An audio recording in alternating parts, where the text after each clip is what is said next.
দরজাটা বন্ধ হওয়ার অনেকক্ষণ পরও সোফিয়া নিজের জায়গা থেকে নড়েনি। কানে বাজছে এখনো আর্যের কথাগুলো।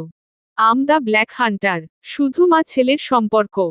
She is my world. শব্দগুলো যেন দেয়ালে দেয়ালে ধাক্কা খেয়ে আবারও তার কানে প্রতিধ্বনি তুলছে। হঠাৎ করেই তার বুকের ভেতর জমে থাকা আগ্নেয়গিরি ফেটে যায়। গলা ছিঁড়ে বের হয় একটা চিৎকার। আ এক ঝটকায় তুলে আছড়ে মারে মেঝেতে হাতের কাছে থাকা স্ফটিকের ফুলদানিটা। কাচের টুকরো চারদিকে ছড়িয়ে পড়ে। রাগে তার সারা শরীর যেন কাঁপছে। কণ্ঠস্বর থেকে বিড়বিড় করে বের হয়, আমাকে হুমকি। সোফিয়া জাওয়ানকে। সে টেবিলের উপর থাকা সবকিছু এক ঘাকুনিতে ফেলে দেয়। ফাইল, পুরনো বন্দুক, সিগার বক্স, সব ছিটকে পড়ে। দেয়ালে ঝোলানো নামিদামি পেইন্টিংগুলো একের পর এক নামিয়ে আছড়ে ফেলে। এই মুহূর্তে তাকে কোন সুস্থ স্বাভাবিক মানুষ লাগছে না। আবার বিড়বিড় করে, আমার রক্ত, আমার নাম, আমার সাম্রাজ্য সব আমার। হঠাৎ সে উন্মাদের মতো অট্টহাসিতে ফেটে পড়ে। ব্ল্যাক হান্টার, আমার ঘরেই আমি শিকারী জন্ম দিয়েছি, আর সে আজ আমাকে চোখ রাঙায়। সে পর্দা টেনে ছিঁড়ে ফেলে। ঝাড়বাতির দিকে তাকিয়ে চেয়ার তুলে ছুঁড়ে মারে। ঘরটা মুহূর্তের জন্য অন্ধকারে ডুবে যায়। সেই অন্ধকারে তার চিৎকার আরো ভয়ঙ্কর হয়ে ওঠে। একটা মেয়ে, একটা মেয়ের জন্য। সে বুক চেপে ধরে, শ্বাস নিতে পারছে না। রাগ, অপমান, হারানোর ভয় সব একসাথে তার ফুসফুসে আগুন ধরিয়ে দিচ্ছে। কিতকাল ধরে ধীরে ধীরে সে নিজেকে শান্ত করে আব্বাসকে ডাকে। সাথে সাথেই আব্বাস হাজির। জি লেডি। আব্বাস, পাকিস্তানে যাওয়ার সকল কিছু রেডি কর। আমি আরেকবার নিজের অতীত দেখতে চাই নিজের চোখে। যেখান থেকে একটা সোফিয়া জন্ম হয়েছে সেখানে আরও একটা সোফিয়ার জন্ম হবে। এবার এই সোফিয়ার না থাকবে রতারা চিহ্ন তো, না থাকবে সম্পর্ক, শুধু থাকবে তার সাম্রাজ্য আর ক্ষমতা। তারপর মুসাবের দিকে আদেশ ছুড়ে, মুসাব একবার ওই মেয়েটাকে নিয়ে আসো। আমি দেখতে চাই ওর মধ্যে কি আছে, যার জন্য আমার হাতে বানানো রণ আমার বিরুদ্ধে চলে গিয়েছে। মুসাব ওকে লেডি বলে চলে যায়। সানা ওঠেই দৌড়ে যায় এসপির কাছে, বিচলিত কণ্ঠে জিজ্ঞেস করে, এসপি এয়ার তুই ঠিক আছিস? এসপি ওঠে দাঁড়িয়ে গুলি লাগা হাত চেপে ধরে সান্ত্বনার স্বরে আওড়ায়, ডোন্ট ওয়ারি, আমি ঠিক আছি। গুলি একটুর জন্য ছুঁয়ে বেরিয়ে গেছে টানের সাথে। রমণী বিশ্বাস করল না তার কথা। তোর মাথা, কত রক্ত দেখ। আরে কিছু হবে না গাধি, এগুলো ব্যান্ডেজ করলেই ঠিক হয়ে যাবে। আচ্ছা চল, আমি ব্যান্ডেজ করে দেই। সানার বাক্যখানা শ্রবণ হতেই এসপির চোখ কপালে, এক লাফে সরে গেল তার থেকে এক হাত দূরে। আমার মা, মাফ কর আমাকে। এর আগে তুই আমার ছোট একটা কাটায় ব্যান্ডেজ করেছিলে, জানি না তার মধ্যে কি কি ঔষধ লাগিয়েছিস। 3 মাসেও ভালো হয়নি, পরে ইঞ্জেকশন নিতে হয়েছে। আরে ওই সময় আমি অসিরিয়াস। নট সিরিয়াস হবে ওটা। হ্যাঁ ওই একটা ছিলাম, এখন আমি একদম সিরিয়াস। এসপি হাত জোর করে বলে, বিশ্বাস কর, তুই সিরিয়াস মুডে থাকলে আমার আরো ভয় হয়। আমি গুলি আরো 4টা খেতে রাজি। কিন্তু গুলির থেকেও তোর ডাক্তারি আরো বেশি ডেঞ্জারেস। সারা বিমূঢ় দৃষ্টিতে তাকিয়ে, আর বিপরীত পাশের মানব তার দিকে নিষ্প্রভ ভাবে তাকিয়ে। এসপি একদম গো ধরে দাঁড়িয়ে, সে হাত কেটে ফেলবে দরকার হলে তাও এই কটকটির থেকে চিকিৎসা নিবে না। প্রয়োজনে চিকিৎসার অভাবে মারা যাবে। সানা ফের বলে, সত্যি বলছি কোন আন্তাজি ওষুধ দিব না, শুধু একটু হিস্টাসিন, নাপা, এইচ, ফেনাডিল, সেক্লো, ডেসলোর সাথে হেক্সল সব মিক্স করে একসাথে লাগাবো, দেখবি রক্তের সাথে সাথে ব্যথাও উধাও হয়ে গিয়েছে। হ্যাঁ হ্যাঁ, হলুদ, লবণ, মরিচ, পেঁয়াজ, রসুন এগুলো কেন বাদ রাখবি? এগুলোও ডেলে দেয় একবারে, আমার আত্মাটাও উধাও হয়ে যাক। তোর যাওরা তো এটাই চায় তাই না? আমি ওর বউয়ের সাথে দাঁড়ালেও ওর চুলকানি ওঠে। এখন যে আমি বউ বাঁচালাম, শালা এটা দেখলও না। আচ্ছা আমি রণবীরকে বলবো। এখন তুই এদিকে আয় 1 সেকেন্ডে, না হয় আমি 2 সেকেন্ডে কেন্দে দিব। আর তুই ব্যান্ডেজ করলে আমি সারাজীবন কেন্দে কেন্দে গঙ্গা ভাসাব। শুনল না এসপির একটা কথাও সানা। ঠিকই 1000টা ব্ল্যাকমেইলের পর এসপি রাজি হয়। তারা দুজন এগিয়ে যায় সামনে। পিছনে জ্যাক ও কাইলিন। এদিকে সানা কখন থেকে এসপিকে জিজ্ঞেস করেই চলছে, খুব বেশি ব্যথা করছে তাই না? না ইয়ার, কতটুকু ব্যথা করছে রে? এসপি মুখে বর্গীয় শব্দ উচ্চারণ করে কিতকাল তার দিকে তাকিয়ে। না মানে এই মেয়েকে সে কিভাবে বোঝাবে ব্যথা কতটুকু করছে? এক কাজ কর, তোর জাউরার বন্দুকটা নিয়ে আয়, যেটা সারাক্ষণ আমার পিছনে নিয়ে ঘুরে। ওটা দিয়ে আমি একটা লাগাই তোকে, তারপর তুই দেখ ব্যথা কতটুকু লাগে। আরে আমি তো এভাবেই জিজ্ঞেস করলাম, তুই এখানে আমার রণবীরকে কেন টেনে আনছিস? এসপি অবাক চোখে তার দিকে তাকায়। বাহ, বাহ, একদিনে এত উন্নতি, ডিরেক্ট জাউরা থেকে আমার রানভীর। ভালো, ভালো, খুব ভালো। রমণী কথার তালে পড়ে কি বলেছে বুঝতেই কথা ঘুরানোর জন্য ফের বলে। আরে ওই ভুলে মিস্টেক।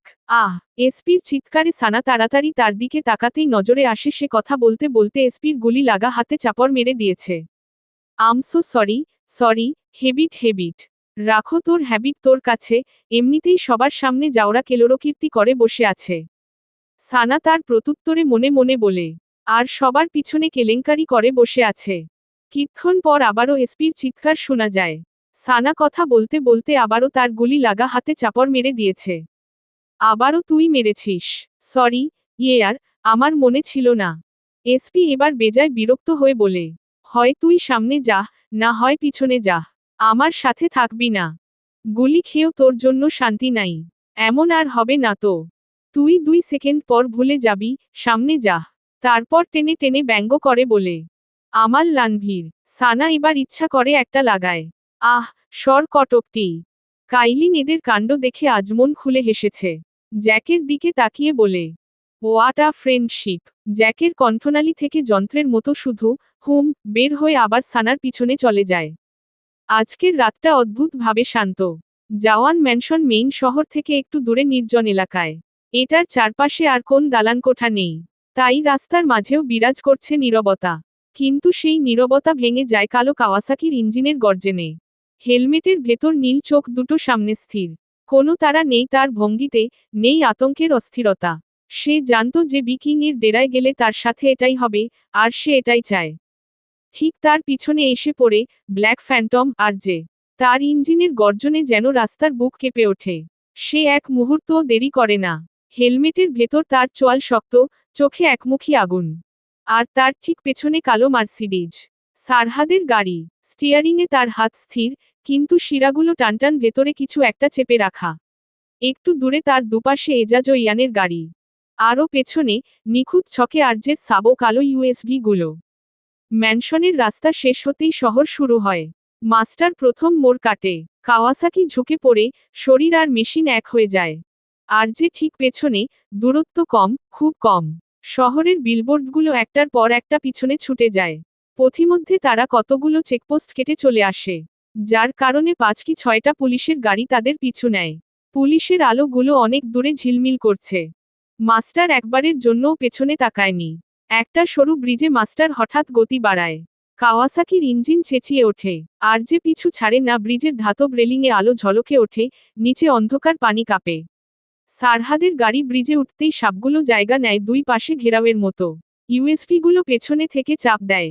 মাস্টার এক মুহূর্তের জন্য পেছনে তাকায়। নীল চোখে বাঁকা হাসি। আর যে ও সারহাদের গাড়ি একের পর এক সিগন্যাল ভাঙে। ব্রেকের শব্দ, টায়ারের চিৎকার, হেডলাইটের তীক্ষ্ণ দৃষ্টি সব মিলিয়ে রাতটা ফেটে যাচ্ছে। সামনের একটা চেকপোস্ট দাঁড়িয়ে আছে তালহা আদিলের গাড়ি। সে এখানে ইনফরমেশনের জন্য এসেছে। কেন জানি তার মনে হচ্ছে 12 বছর আগে সারহাদের বাবা ও দাদার অ্যাক্সিডেন্ট হয়নি। সারহাদের দাদা তখনকার দিনের পররাষ্ট্রমন্ত্রী ছিলেন। আর বাবা ছিলেন এমপি অথচ তাদের মৃত্যুর কোন সুস্পষ্ট প্রমাণ মিলাতে পারছে না সে। তাই এই বিষয়ে তথ্য কালেক্ট করছে। হঠাৎ তার চোখের সামনে উল্কাপিণ্ডের মতো পরপর দুটো বাইক চলে যায়। সে স্থির হতেই এবার আরও 3টা গাড়ি ছুটে যায়। চেকপোস্ট থাকা পুলিশ অফিসারের কাছে কল আসে। হ্যালো স্যার, এই গাড়িগুলো সব সিগন্যাল মিস করেছে। মনে হচ্ছে। তালহা আর বাকিটা না শুনেই সেও নিজের গাড়ি ছুটিয়ে নিয়ে যায়। সে এতক্ষণ ধরে মনে করছিল এই কালো মার্সিডিজটা কোথায় দেখেছিল। মুহূর্তে তার মনে পড়ে, এটা সারহাদের। সে দিহানকেও কল করে ডেকে নেয়। কিছু দূর যাওয়ার পরই সারহাদের চোখ পড়ে মিররে আর নজরে আসে তালহার গাড়ি। রেগে জোরে একটা থাবা বসায় স্টিয়ারিংয়ে। অফিসার, রং টাইম। কিছু পল ভেবে তার ঠোঁটের কোণে ফুটে ওঠে এক চিলতে হাসি। কানে গোজা এয়ারপডসে আদেশ ছুড়ে। এজাজ, ইয়ান, কিপ হিম বিজি। ওকে বসো। এজাজ আর ইয়ান দিক থেকে গতি বাড়ায়। তাদের গাড়ি তালহা আদিলের দিকে ছুটে আসে। একটা বাম দিক থেকে, একটা ডান দিক থেকে। প্রথম ধাক্কাটা এজাজের তরফ থেকে আসে। হঠাৎ আদিলের গাড়ি দুলে ওঠে, সে স্টিয়ারিং সামলায়, ব্রেক কষে। হুঙ্কার ছুড়ে এজাজের দিকে। Hey man! ডান পাশ থেকে আসে ইয়ানের ধাক্কা। তিনি গাড়ি স্টার্ট দেন ঠিকই কিন্তু ডান বাম কোন দিকেই নিতে পারছেন না। সামনে এজাজ আর পিছনে ইয়ান। তালহা মিররে তাকিয়ে ইয়ানকে দেখেই চিনে ফেলে এরা সারহাদের লোক। মুহূর্তে ধরে ফেলে সারহাদের চাল। সে দিহানকে একটা মেসেজ পাঠিয়ে বাঁকা হেসে এদের সাথে তাল মিলায়। চারপাশে ট্রাফিক ছড়িয়ে পড়ে হর্ন, চিৎকার, আতঙ্ক সব মিলিয়ে মুহূর্তটা জট পাকায়। একই সময় পুলিশের অন্য গাড়িগুলোও তাদের দিকে এগিয়ে আসে। কিন্তু আরজের সাবার ইউএসপিগুলো তখন দেয়াল। তারা নিখুঁতভাবে জায়গা নেয়, লেন বন্ধ করে দেয়, গতি কমিয়ে পুলিশকে আটকে রাখে। সেকেন্ডের ভেতরই দৃশ্য বদলে যায়। আরজে আর সারহাদ দুজনেই আবার ফোকাসে ফেরে। সামনে শুধু একটাই লক্ষ্য, মাস্টার। ব্ল্যাক ফ্যান্টম গর্জে ওঠে। আরজে শরীর ঝুঁকিয়ে দেয়। গতি বাড়ে, বাতাস ছুরি হয়ে কেটে যায়। সারহাদের মার্সিডিজও পিছিয়ে থাকে না। ইঞ্জিনের ভারী শব্দ রাস্তার বুক কাঁপায়। আরজে ও সারহাদ তখন মাস্টারের আরো কাছে। রাত তখন আরো ঘন হয়ে এসেছে। শহরের আলো পেছনে পড়ে আছে, সামনে শুধু অন্ধকার, গতি আর নিঃশ্বাসের শব্দ। মাস্টার হেলমেটের ভেতর মাথা সামান্য কাত করে। কানে গজে থাকা এয়ারপডসের অন্য প্রান্ত থেকে আসে কারো চিন্তিত কণ্ঠ। Rudy, Rudy, are you okay? Yes I'm okay আকা, ওদিকে সব রেডি? হ্যাঁ, timer, bomb everything. Okay, they are very close. Go to plan B, hurry up. Okay, Rudy be careful. They are extremely dangerous. আর যে ঠিক কয়েক ইঞ্চির দূরত্বে ছিল। কিন্তু মুহূর্তের ভেতর পাশের গলি, সার্ভিস রোড আর ফাঁকা লেন থেকে একের পর এক কালো কাওয়াসাকি বেরিয়ে আসে। একই মডেল, একই রং, একই পোশাক। ইঞ্জিনের গর্জন একসাথে মিশে যায় সবগুলোর।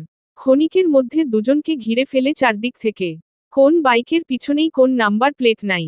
মোট কথা বুঝার কোনো উপায়ই নেই। আরজের কপালে ভাঁজ পড়ে। জিহ্বা খসে বের হয় বিভ্রান্তিকর শব্দ। Shit, man. পিছনে সারহাদের মার্সিডিজও গতি কমায়। হেডলাইটের আলোয় বাইকগুলো ছায়ার মতো ছুটে বেড়াচ্ছে। কোনটা আসল, কোনটা ফাঁদ, বোঝা যাচ্ছে না।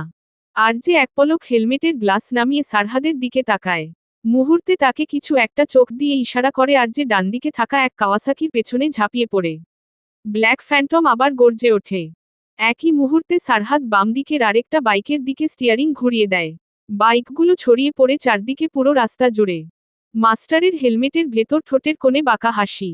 সে হঠাৎ মোড় ভেঙে শহরের আলো ছেড়ে জঙ্গলের দিকে এগিয়ে যায়। অন্যদিকে আরজে আর সারহাদ ভুল পথে ব্যস্ত। আরজে যার পেছনে ছুটছে, সে হঠাৎ একটা তীক্ষ্ণ বাঁকে ঢুকে পড়ে। আর পিছনে ছেড়ে দেয় গ্যাস। বাইকটা প্রায় উল্টে যায় আরজে কোনোমতে সামলায়। সামনে তাকিয়ে দেখে কিছুই নেই। মুহূর্তে তার মস্তিষ্কে খেলে যায় এটা ফাঁদ ছিল।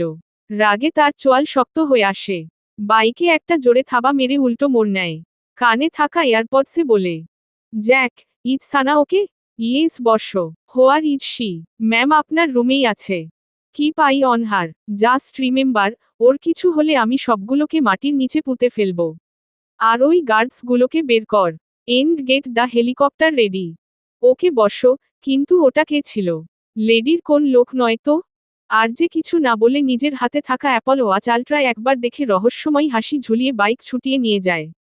সারহাদও একই ফাঁদে পড়ে। তার সামনে থাকা বাইকটা হঠাৎ থামে, ইউ টার্ন নেয়, আর ট্রাফিকের ভেতর মিলিয়ে যায়। মার্সিডিজ থামে, সারহাদের মুঠো শক্ত হয়ে আসে। জঙ্গলের মুখ তখন আর মাত্র কয়েকশো গজ দূরে। শহরের শেষ আলোটা পেছনে পড়ে গেছে, সামনে শুধু গাছের কালো ছায়া। মাস্টার ঢুকবে ঠিক সেই মুহূর্তে হেডলাইটের সাদা আলো তার সামনে আছড়ে পড়ে। Black Phantom. মাস্টার ব্রেক কষে, শরীর ঝুঁকিয়ে পিছনে মোড় নেওয়ার চেষ্টা করে। ঠিক সেই মুহূর্তে পাশের দিক থেকে ধাতব দানবের মতো এসে দাঁড়ায় কালো মার্সিডিজ, চারদিক বন্ধ। আর যে ঠোঁটটা একটু বাঁকিয়ে ধীরে তার বাইক থেকে নামে। সারহাদ গান লোড করে গাড়ি থেকে বের হয়, তাক করে মাস্টারের দিকে। মাস্টার নিজের বাইক থেকে নেমে দাঁড়ায়। আর যে এক কদম এগিয়ে আসে। পকেট থেকে একটা ছোট রিমোট বের করে, চাপ দেয়। 1 সেকেন্ডের ভেতর মাস্টারের কাওয়াসাকির নিচে লাল আলো জ্বলে ওঠে, নিভে, আবার জ্বলে ওঠে, ট্র্যাকার। আর যে ঠোঁট বাঁকিয়ে রিমোটটা আঙুলে ঘোরায়। তারপর হঠাৎ করে দূরে ছুঁড়ে ফেলে দেয়। তাচ্ছিল্যের স্বরে বাক্য ছুঁড়ে। প্ল্যানটা ভালো ছিল তোর, কিন্তু বুঝতেই তো পারছিস, ব্রেক বেঞ্চারের প্ল্যান। একটু থেমে ফের বলে, আর একটু ব্রেইন খাটালে, কখনো আমার ওয়াইফির দিকে হাত বাড়াতি না। সারহাদ পাশে দাঁড়িয়ে এক হাতে শক্ত করে চেপে ধরা বন্দুক। তার চোখ মাস্টারের উপর স্থির। কেন জানি তার সন্দেহ হচ্ছে, কিছু একটা ঠিক নেই। মাস্টারের মুখ ঢেকে রাখা মাস্কের আড়ালে এক মুহূর্তের জন্য ঠোঁট শক্ত হয়। এক ফোঁটা বিভ্রান্তি, পরের মুহূর্তেই তার ঠোঁটের কোণে ফুটে ওঠে এক নিখুঁত ত্রুর হাসি। হেলমেটের ভেতর নীল চোখ দুটো ঝলকে ওঠে। সে মাথা সামান্য কাত করে কানে থাকা এয়ারপডসে বলে, আকা, ওরা দুজনেই এসে গেছে, plan success. Start the plan C. চারদিকে ভয়ঙ্কর অন্ধকার, চাঁদের আলো যেন ভয় মিশ্রিত দান্দিকতায় অদৃশ্য হয়ে আছে। চারপাশের জঙ্গল জুড়ে এক ভীতিকর নীরবতা বিরাজমান। যেন প্রকৃতি নিজেই আতঙ্কিত। চারদিকের বাতাস থমথমে। অন্ধকারের ভিতরে অসংখ্য চোখ গোপনে সামনের তিন মানবকে দেখছে। মাঝখানে দাঁড়িয়ে আছে মাস্টার। কালো ওভারকোটে ঢাকা শরীর, মুখে মাস্ক, তার উপর হেলমেট পরা। সে একবারের জন্যও হেলমেট সরায়নি। চোখ দুটো অস্বাভাবিক শান্ত, যেন সে জানত এমনটাই হবে। তার ডানদিকে সারহাদ, বামদিকে আরজে। সারহাদের হাতে বন্দুক, তাক করা নিশান একটাই, মাস্টারের বুক। চোখে আগুন নিয়ে তাকিয়ে, চোয়াল শক্ত হয়ে আছে, দাঁতগুলো চাপা। গলার ভেতর জমে থাকা রাগ সে গিলছে বারবার। আরজের শ্বাস ভারী, বুক উঠানামা করছে দ্রুত, মস্তিষ্কের ভেতরটা দাউদাউ করে জ্বলছে। ঠিক তখনই হঠাৎ মাস্টার হেসে ওঠে। তার ইলেকট্রনিক বয়েজে ভেসে ওঠে বিকৃত এক অট্টহাসি। আর যে ও সারহাদ দুজনেই কপাল কুঞ্চিত করে তাকায়। মাস্টার হাসতে হাসতে মাথা সামান্য নিচু করে, তারপর চোখ তুলে দুজনের দিকে তাকায়। হেলমেটের নিচে চোখের ভেতর খেলা করছে এক অদ্ভুত উন্মাদনা। হাসি থামিয়ে ইলেকট্রনিক্স বয়েজে বলে, নিচে। আর যে আর সারহাদ অবচেতনেই নিচে তাকায়। মুহূর্তে দুজনের বুকের ভেতর দিয়ে ঠান্ডা স্রোত বয়ে যায়। তারা দাঁড়িয়ে আছে ল্যান্ডমাইনের উপর। পা দুটো ঠিক মাঝখানে। এক চুল নড়লেই শেষ। আরজের চোখে আগুন আরো জ্বলে ওঠে। তার মস্তিষ্ক যেন বিস্ফোরণের কিনারায়। দাঁত কিচিয়ে সে ধীরে পিছন থেকে নিজের বন্দুক বের করে, গম্ভীর স্বরে বাক্য ছুড়ে, পা মাইনে হাত তো না। মাস্টার তার প্রত্যুত্তরে আবারও হেসে ওঠে। সে ধীরে পকেট থেকে একটা রিমোট বের করে। কণ্ঠে বিদ্রুপ মিশিয়ে আওড়ায়, যে বি কিং, জানিস এই বোমটা কোথায় সেট করা? এক মুহূর্ত থেমে ফের বলে, জাওয়ান ম্যানশন, তোর বেডরুমে। বাক্যখানা শ্রবণ হতেই আরজের এক সেকেন্ডের জন্য পুরো পৃথিবী থেমে যায়। বুকের ভেতর কিছু একটা খামচে ধরে। মাস্টার আবার বলে, যেখানে তোর কুইন বসে আছে, ব্যাস একটা চাপার শেষ তোর প্রাণভোমরা। আরজের মাথার ভেতর আগুন দাউ করে জ্বলে ওঠে। এক মুহূর্তের জন্য সে ভুলে যায় মাইন, বন্দুক, রাত। সে তেড়ে যাওয়ার আগেই মাস্টার ঠান্ডা কণ্ঠে সতর্কবাণী আওড়ায়, উহু, পা সরালে তুই শেষ। বিপরীত প্রান্তের সারহাদ হঠাৎ তাচ্ছিল্য হেসে ওঠে। কণ্ঠে অবজ্ঞা মিশিয়ে বলে, তোর এমন কেন মনে হলো, তোর কথা আমরা বিশ্বাস করব? মাস্টার এক সেকেন্ডও দেরি করে না। সাথে সাথে প্রত্যুত্তর করে, এই জন্যই তো। সারহাদের একদম সামনে গিয়ে বলে, তোর গাড়িতে আরেকটা লাগিয়েছি। মাস্টার রিমোটের নিচের বাটনটা চাপ দেয়। বুম, আগুনের ফুলকি, লোহার টুকরো, ধোঁয়া সব একসাথে আকাশে উঠে যায়। সারহাদের গাড়িটা মুহূর্তে ধ্বংসস্তূপ। তাপের ঢেউ এসে লাগে সারহাদের পিঠে। দুজনেই স্তব্ধ, আরজের গলা শুকিয়ে আসছে। হারানোর ভয় তাকে চেপে ধরছে। মাথায় একটাই চিন্তা, যদি সানার কিছু হয়ে যায়। না, না, সে আর ভাবতে পারছে না।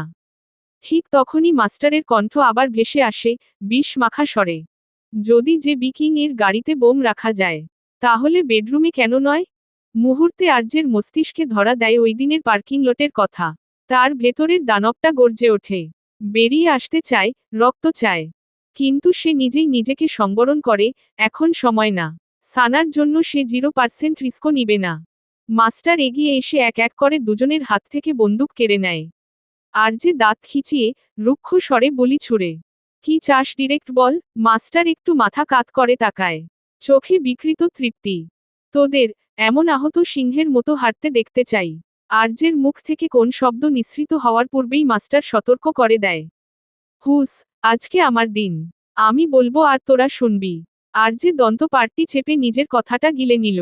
যদি প্রসঙ্গটা সানা না হতো তাহলে এতক্ষণে এর অস্তিত্ব মুছে যেত। মুষ্টিবদ্ধ করা হাতসহ তার সারা শরীর কাঁপছে। মাস্টার ধীরে ধীরে তার কথা বলা শুরু করে, তুই ঠিক বলেছিস, আমি ব্যাক বেঞ্চার, কিন্তু ব্যাক বেঞ্চের ফার্স্ট বয়। তারপর ঘুরে যায় সারহাদের দিকে। সারহাদ তাকিয়ে আছে তার দিকে। চোখে আগুন, কিন্তু মুখে নীরবতা। তো কাহিনী শুরু হয় 12 বছর আগে, 12 বছর নয়, তার আগে থেকে, ম্যানবিস্ট ড্রাগসকে ঘিরে। যার জন্য ফেঁসে যায় চৌধুরীরা। আর সোফিয়া, চৌধুরীদের রক্ত ঝরিয়ে নিজের সাম্রাজ্য গড়ে তোলে। বেচারা সারহাদ, তোর জন্য আমার সত্যিই দুঃখ হচ্ছে। তোর চোখের সামনে কি নৃশংসভাবে তোর বাপ দাদাকে মেরে ফেলা হলো অথচ তুই কিছুই করতে পারিসনি, কাওয়ার্ড ম্যান। তোর বাপ ছিল সততার পুতুল। কতগুলো কালসাপকে বন্ধু বানিয়েছে, যারা তোর বাপের পিছনে ছুরি মেরে দিয়েছে। তুই তো ভাগ্যের জোরে বেঁচে গেছিস। না, না, তুই তো যে বি কিং এর রক্ত ঝরিয়ে বেঁচে আছিস। তার বদলেই তো যে বি কিং তোর সানামকে তোর থেকে কেড়ে নিয়েছে। সারহাদ নিজের হাত মুষ্টিবদ্ধ করে শক্ত কণ্ঠে শুধায়। আমাকে ম্যানিপুলেট করা বন্ধ কর, আর নিজের উদ্দেশ্য বল। বাহ, বাহ, বুঝে গেলি। আমিও তোর মতনই একজন, যাদেরকে এই মা ছেলে মিলে নিঃশেষ করে দিয়েছে। সোফিয়া জাওয়ান not a women, she is a bloody psychopathic. হিসেবটা ওদের সাথে হলে সানামকে কেন টানছিস? মাস্টার কিছু না বলে এগিয়ে যায় আর্যের দিকে। মুখে চ বড়িও শব্দ উচ্চারণ করে আওড়ায়। আর তোর বেবি গার্ল তো। তার বাক্য কেটে আর্যে চিৎকার করে গর্জে ওঠে। কুত্তার বাচ্চা, আর একবার আমার ওয়াইফকে বেবি গার্ল বলে দেখ, জিভ টেনে ছিঁড়ে ফেলবো আমি তোর।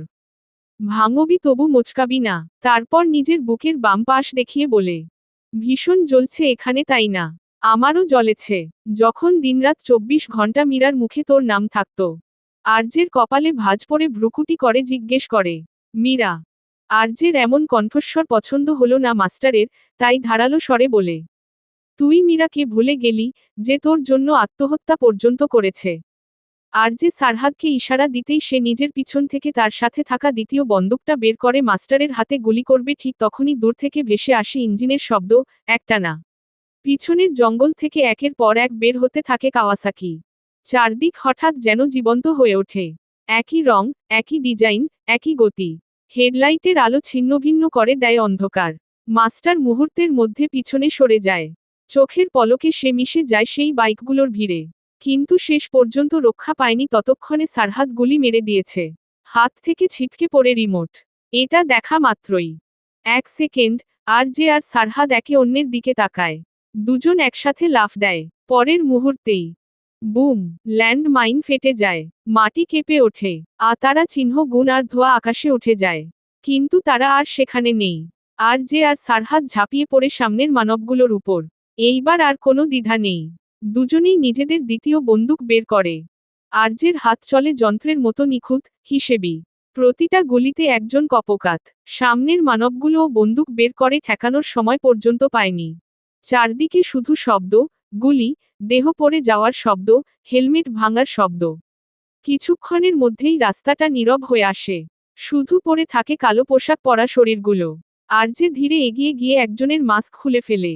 তারপর আরেকজনের, তারপর আরেকজন, দুজনের চোখে অবিশ্বাস। সবার চেহারা একই গড়ন, একই মুখ। মুহূর্তে ধরে ফেলে তারা, প্লাস্টিক সার্জারি। সারহাদ কিছুক্ষণ তাকিয়ে থেকে বলে, এরা সব ফাঁদ, ডামি।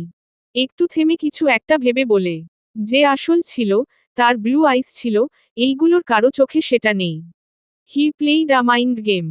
আর্যের মস্তিষ্কে শুধু একটা কথাই বজ্রাঘাত করে, ব্লু আইস। কয়েক পলের জন্য আর্যের চোখে অবিশ্বাস দেখা দেয়। তার চোখের সামনে ভেসে ওঠে এক পুরনো স্মৃতি, এক জোড়া ঠান্ডা, নির্লিপ্ততা নীল চোখ। মুহূর্তে সারহাদের নজরে আসে মাস্টারের হাতে থাকা রিমোটটা নিচে পড়ে আছে। সে উঠিয়ে দেখতেই চমকে উঠে। শিট ম্যান, টাইমার অন হয়ে গিয়েছে। আর মাত্র 11 মিনিট আছে। এক মুহূর্তের জন্য আর্যের পুরো দুনিয়া যেন ঘুরে উঠেছে। সে কোন দিকে না তাকিয়ে এক দৌড়ে নিজের বাইকের দিকে ছুটে যায়। উল্কাপিণ্ডের মতো ইঞ্জিনের গর্জন তোলে বেরিয়ে পড়ে। তার যাওয়ার কিছুক্ষণের মধ্যেই এজাজ গাড়ি নিয়ে আসে। সারহাদ এজাজের সাথে বেরিয়ে পড়ে। আর কেউ দূর থেকে এখানে যা হয়েছে সব রেকর্ডিং করেছে, সে আর কেউ না, সিআইডি অফিসার দিহান। সে তালহার কথামতো সারহাদের পিছু নিয়েছিল। যদিও অনেক পরে এসেছে, কিন্তু যতটুকু দেখেছে সবটা রেকর্ডিং করে নিয়েছে। সোফিয়ার কক্ষের সামনে দাঁড়িয়ে সানা ও এসপির হাতে ব্যান্ডেজ করা। শেষ পর্যন্ত সে সানার হাতে ব্যান্ডেজ করেনি, নিজে করেছে। মুসাব গিয়ে তাদের ডেকে এনেছে। সানার পিছনেই জ্যাক ও কাইলিন। কিন্তু রুমে প্রবেশ করতেই সানার চোখ ছানাবড়া। একই অবস্থা, রুমের সব জিনিস ভেঙ্গে চুরে চুরমাচুর। সে ভ্রুকুটি করে এসপির দিকে তাকিয়ে বলে, উপরে ফিটফাট, বাইরে সদরঘাট। এসপি তার কথা কেটে বলে, ভিতরে সদরঘাট। আচ্ছা ঠিক আছে, ভিতরে সদরঘাট। এবার কবিতাটা শোন আমার। বল। উপরে ফিটফাট, ভিতরে সদরঘাট, বাইরে জমশালা। এখন চাচুমার পালা। চা দিয়ে খাবো পরোটা। চাচুমার বাজাবো 12টা। বাহ বাহ, একদম ফার্স্ট ক্লাস। আরে কে বলেছে রবীন্দ্রনাথ নোবেল পাওয়ার যোগ্য? তোর কবিতা দেখলে নোবেল নিজে বমি করে দিত। আর বলতো, ছেড়ে দে মা, কেঁদে বাঁচি। আহ। এসপির কথা থেমে যায় যখন সানা তার ব্যথা পাওয়া জায়গায় আবারও কিল মেরে সোফিয়ার সামনের সোফায় গিয়ে বসে পড়ে। সোফিয়া চোখ খুলে তার দিকে তীক্ষ্ণ চোখে তাকায়, যেন সানাকে না নিজের হারকে দেখছে। কিছু পল এভাবে কাটার পর সোফিয়া আওড়ায়, তুমি রনকে ডিভোর্স দেওয়ার পরিবর্তে আমার সকল সম্পত্তি চেয়েছিলে তাই না? আমি দিতে রাজি। সানা কিছু না বলে দাঁড়িয়ে পড়ে এগিয়ে যায় ওনার সামনে। হঠাৎ দুই হাত উপরে তুলে চিৎকার করে বলে, হে উপরওয়ালা, আপনি আমার চাচুমাকে রহম করুন। ওনার সম্পত্তিকে রহম করুন। সাথে আমাকে তাড়াতাড়ি কারোরপতি বানান। বিটকেল জোরে বল আমিন। এসপি ঘর ফাটিয়ে বলে, আমিন। সানা মোনাজাত শেষ করে সোফিয়ার দিকে তাকিয়ে আওড়ায়, চাচুমা, আপনার সকল সম্পত্তি তো আমার কাছেই। কিভাবে জানেন? আপনার সকল সম্পত্তি আপনার ছেলের নামে। আর আপনার ছেলে তো আমার কাছেই। বুঝতে পারছেন তো হিসেবটা? মাঝখানে কোন ভেজাল আছে বলেন? একদম ক্লিয়ার। এখন আমি আসি, হ্যাঁ। এই বলে সে দরজার দিকে পা বাড়ায়, পিছন পিছন এসপিও। সোফিয়া এখনো তীক্ষ্ণ দৃষ্টিতে তাকিয়ে তার দিকে। তারা যাওয়ার পরে আব্বাস সোফিয়াকে বলে, লেডি আপনি বললে। সোফিয়া হাত উছিয়ে থামিয়ে দিল তাকে।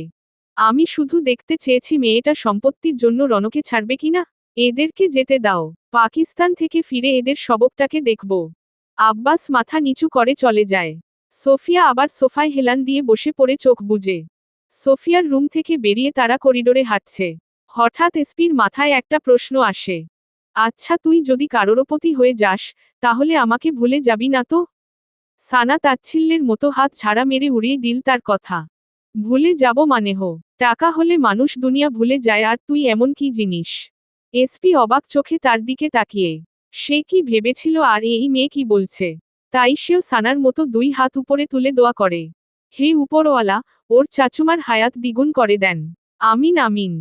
সানা তাড়াতাড়ি তার হাত নামিয়ে আওড়ায়, আরে আরে কি করছিস? আমি কখন বললাম ভুলে যাব? তুই জানি কত পাবি আমার কাছে। এখনই ক্যালকুলেটর নিয়ে হিসাব করতে বসো। সেই দিন দূরে নাই যেই দিন আমি কারোরপতি হব, তাও চাচুমার সম্পত্তি দিয়ে। So stop be ridiculous. আব্বে, ডোন্ট বি রিডিকিউলাস। হ্যাঁ, ওই একটা হবে আর কি। আর আমার মনে হচ্ছে তোর সত্যি সত্যি আবার গ্রামার পড়া দরকার। তোর পড়াশোনা দিন দিন ডাউনে চলে যাচ্ছে। পড়াশোনার ডাউনে যাক, শুধু ব্যাংকের ব্যালেন্স গ্রো আপ হলেই হবে। তাদের কথোপকথনের মধ্যে করিডোরের অন্য প্রান্ত থেকে সানিতা দৌড়ে এসে এসপিকে জড়িয়ে ধরে। বিচলিত কণ্ঠে আমরা প্রশ্ন ছুড়ে, ফারাদ ভাই, তোমার নাকি গুলি লেগেছে? কোথায় লেগেছে তোমার? এসপি তার হাত ছুটিয়ে সামনে এনে দাঁড় করিয়ে বলে, আরে আমি ঠিক আছি, মাইনর ইনজুরি। Minor injury? তাহলে তোমার হাতে ব্যান্ডেজ কেন? এখানে আবার রক্ত। সানার শিশ কি হয়েছিল? আরে কিছু হয়নি, ও শুধুমাত্র একটা গুলি খেয়েছে। সানার বাক্যখানা শ্রবণেন্দ্রিয় হতেই রমণীর চোখ বেরিয়ে আসার উপক্রম। কাদো কাদো স্বরে বলে, গুলি? এসপি সানার দিকে কটমট করে তাকায়। তুই একে বলতে গেলি কেন? এখন প্যাচ প্যাচ শুরু করবে। প্যাচ প্যাচ? কানের নিচে বাজাব আমি তোর। এটা মেয়ের ইমোশন। তুই বুঝবি কিভাবে? এর বাপ আমাকে দিলে তো বুঝো। এসপি আর কিছু বলার আগে কেউ সানাকে একটানে নিজের বলিষ্ঠ বুকের উপর ফেলে শক্ত করে চেপে ধরে বক্ষের সাথে। কারো বাহুবন্ধনে আবদ্ধ হয়ে যায় রমণী। সামনের মানবের অশান্ত হৃদস্পন্দন তার কানে বাজছে স্পষ্ট। নাকে এসে বাড়ি খায় কফি ও ভ্যানিলার করা স্মেল। আর্যের আত্মা বেরিয়ে আসার উপক্রম হয়েছিল যখন সে টাইমার অন করা দেখেছে। এতটুকু রাস্তা সে কিভাবে এসেছিল সে নিজেও জানে না। তারপর রমণীকে ছেড়ে দিকবিদিক ভুলে তার সারা মুখে চুমু খায়। এই দৃশ্য দেখার সাথে সাথেই এসপি তাড়াতাড়ি সানিতার চোখ ঢেকে ফেলে। সানিতা তার হাত সরানোর চেষ্টায়, ফারাদ ভাই আমার চোখ ছাড়ো। চুপ কর খুশদিলের মাইয়া, এগুলো দেখার বয়স হয়নি তোর। তারপর আর্যের দিকে তাকিয়ে আওড়ায়, এই যাওরা বাচ্চাদের সামনে কি করছিস? এসপির কণ্ঠস্বর কানে আসতেই আর্যে যেন বাস্তবে ফিরে আসে। ভ্রু কুচকে তাকায় তার দিকে, তারপর চারদিকে উকি দেয়। কেউ বুঝল না তার কাণ্ড। তাই সানা জিজ্ঞেস করে, আপনি কাকে খুঁজছেন? এই বারোভাতারির মাকে।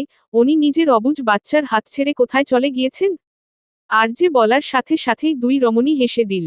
অপমানে লাল হওয়া মুখ নিয়ে এসপি সানিতার দিকে হুঙ্কার ছুড়ে, দাঁত বন্ধ কর, খুশদিলের মাইয়া। তারপর সানিতার চোখ ছেড়ে এগিয়ে যায় আর্যের দিকে। এদিকে এসপি হাত সরাতেই সানিতার নজরে আসে আর্যে। সে ওই দিন মার্কেটে আর্যের চেহারা তেমন একটা দেখতে পারেনি, কেননা সারাক্ষণ আর্যের মুখে মাস্ক পরা ছিল। তাকে দেখেই সানিতার দুই চোখে উপচে পড়া খুশি। সে আর্যের অনেক বড় ফ্যান। আর্যের এমন কোন মুভি নেই যেটা সে দেখেনি, বা এমন কোন গান নেই যেটা সে শোনেনি। তাই এগিয়ে যায় তার দিকে এসপিকে পিছনে ফেলে। OMG, আরজে, আমি your big fan. I can't believe আপনি আমার সামনে দাঁড়িয়ে আছেন। এদিকে সানিতার মুখে এত উপচে পড়া খুশি দেখে একজনের জলে পড়ে যাচ্ছে। সে আর কেউ না, এসপি। কই, সে বাড়িতে গেলে তো এমন করে না। আরেকজনের জামাইকে দেখে এই মাইয়া এমন করছে কেন? এসপির আর সহ্য হলো না। সানিতা আর এক কদম বাড়ানোর আগেই পিছন থেকে এসপি তাকে টেনে ধরে জায়গায় নিয়ে আসে। দাঁত কিরমির করে বলে, সানির বাচ্চা, তুমি আবার জাউরার বিগ ফ্যান মারাও, এদিকে আয় খুশদিলের মাইয়া। না, আমি যাব না অটোগ্রাফ ছাড়া। তোকে নেওয়াব আমি অটোগ্রাফ। সানা তাদের দিকে তাকিয়ে বলে। আরে এসপি, একটা অটোগ্রাফের কথাই তো বলছে, তাই না? একটা অটোগ্রাফ নিলে। এই বলে সানা এক কদম বাড়াবে তার আগেই আরজে তার কোমর টেনে ধরে তার কাছে নিয়ে আসে।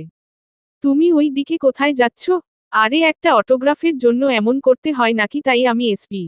ওই বারোভাতারির নামও মুখে নিবে না, চুপচাপ দাঁড়িয়ে থাকো। ওদিকে সানিতা এখনো বলেই চলছে, ফারাদ ভাই ছাড়ো, আমি একটা অটোগ্রাফ। সে আর বলতে পারছে না, তার আগেই এসপি তার হাত টেনে ধরে নিয়ে যায়। তোকে আজকে আমি আমার অটোগ্রাফ দিয়ে টালি দেব, আয়। আমার তোমার অটোগ্রাফ লাগবে না। সারা জীবন আমার নামের সিলমোহর নিয়ে ঘুরবি, এখন আমার অটোগ্রাফ লাগবে না। তুই আমার অটোগ্রাফ নিবি না, তোর বাপ নিবে। আজকে আমি তোর নামের পর অটোগ্রাফ লাগাবো, তাড়াতাড়ি আয়। তারা দৃষ্টি গোচর হতেই আরজে সানার দিকে তাকিয়ে বলে, ওটা কে ছিল? ওটা এসপির হবু বউ। আরজে নাক মুখ কুচকে বলে, তাহলে বিয়ে করে পার্মানেন্ট করছে না কেন? তারপর আমার বউয়ের পিছু ছাড়ুক। না হয় বিয়ে করার আগেই এর বউ বিধবা হয়ে যাবে। বিপরীত পাশের রমণী মাথায় দুষ্টু বুদ্ধি এঁটে আরজে আরো জ্বালানোর জন্য বলে, জানেন এসপির বিয়ে হলে আমি আপনার থেকে 1 মাস দূরে থাকব। আরজে চমকে তার দিকে তাকায়, বিস্মিত কণ্ঠে শুধালো, কেন? আমার একমাত্র বেস্ট ফ্রেন্ডর বিয়ে বলে কথা। দেখুন, বিয়ের 10 দিন আগে যাব ওদের বাড়িতে, বিয়ে হবে 10 দিন লাগিয়ে। বিয়ে খাবো 10 দিন লাগিয়ে। হিসেব ক্লিয়ার? কোন সন্দেহ আছে? আরজের সোজা স্বীকারোক্তি, সন্দেহ জানি না, শুধু জানি আমি একদিনও বউ ছাড়া থাকতে পারবো না।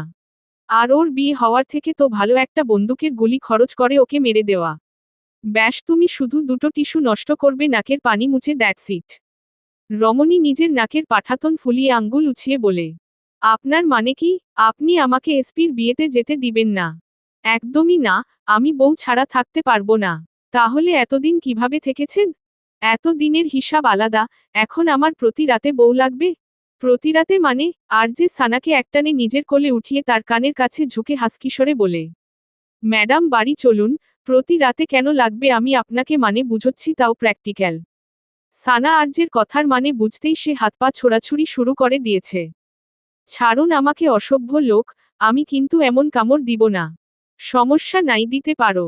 রমণী নিজেকে ছাড়ানোর হাজারটা চেষ্টা করলেও আরজে তাকে চেপে ধরে গাড়িতে তোলে উদ্দেশ্য ব্ল্যাক ম্যানশন।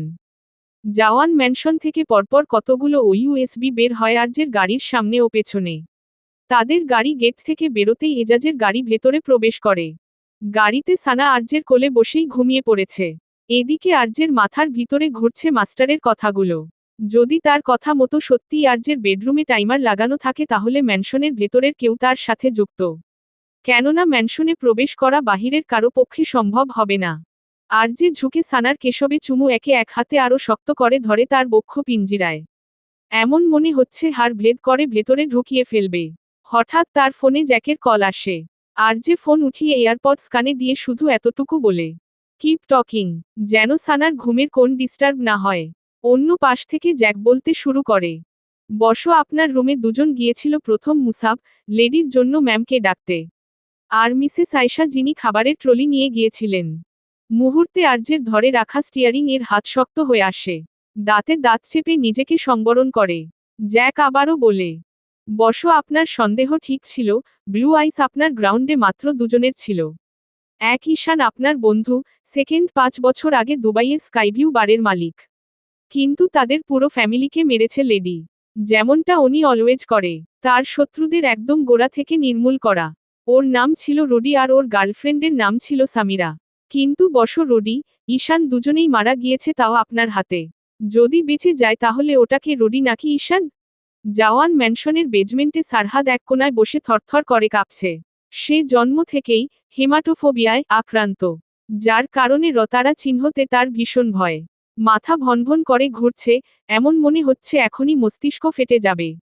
কণ্ঠনালী দিয়ে যেন টু শব্দটি পর্যন্ত বের হচ্ছে না। তার সারা শরীরের রতারা চিহ্নতে ভেসে যাচ্ছে।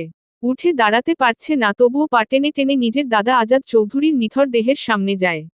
কণ্ঠনালী ছিঁড়ে বহু কষ্টে বের হয়। গ্র্যান্ডফা, গ্র্যান্ডফা। না, বিপরীত পাশের মানব একদম নিশ্চুপ। আজাদ চৌধুরীর থেকে কোন আওয়াজ আসলো না। কাপা কাপা কণ্ঠে আরো কয়েকবার আওড়ালো নামখানা। নীরবতা ভেদ করে কিছুই আসছে না।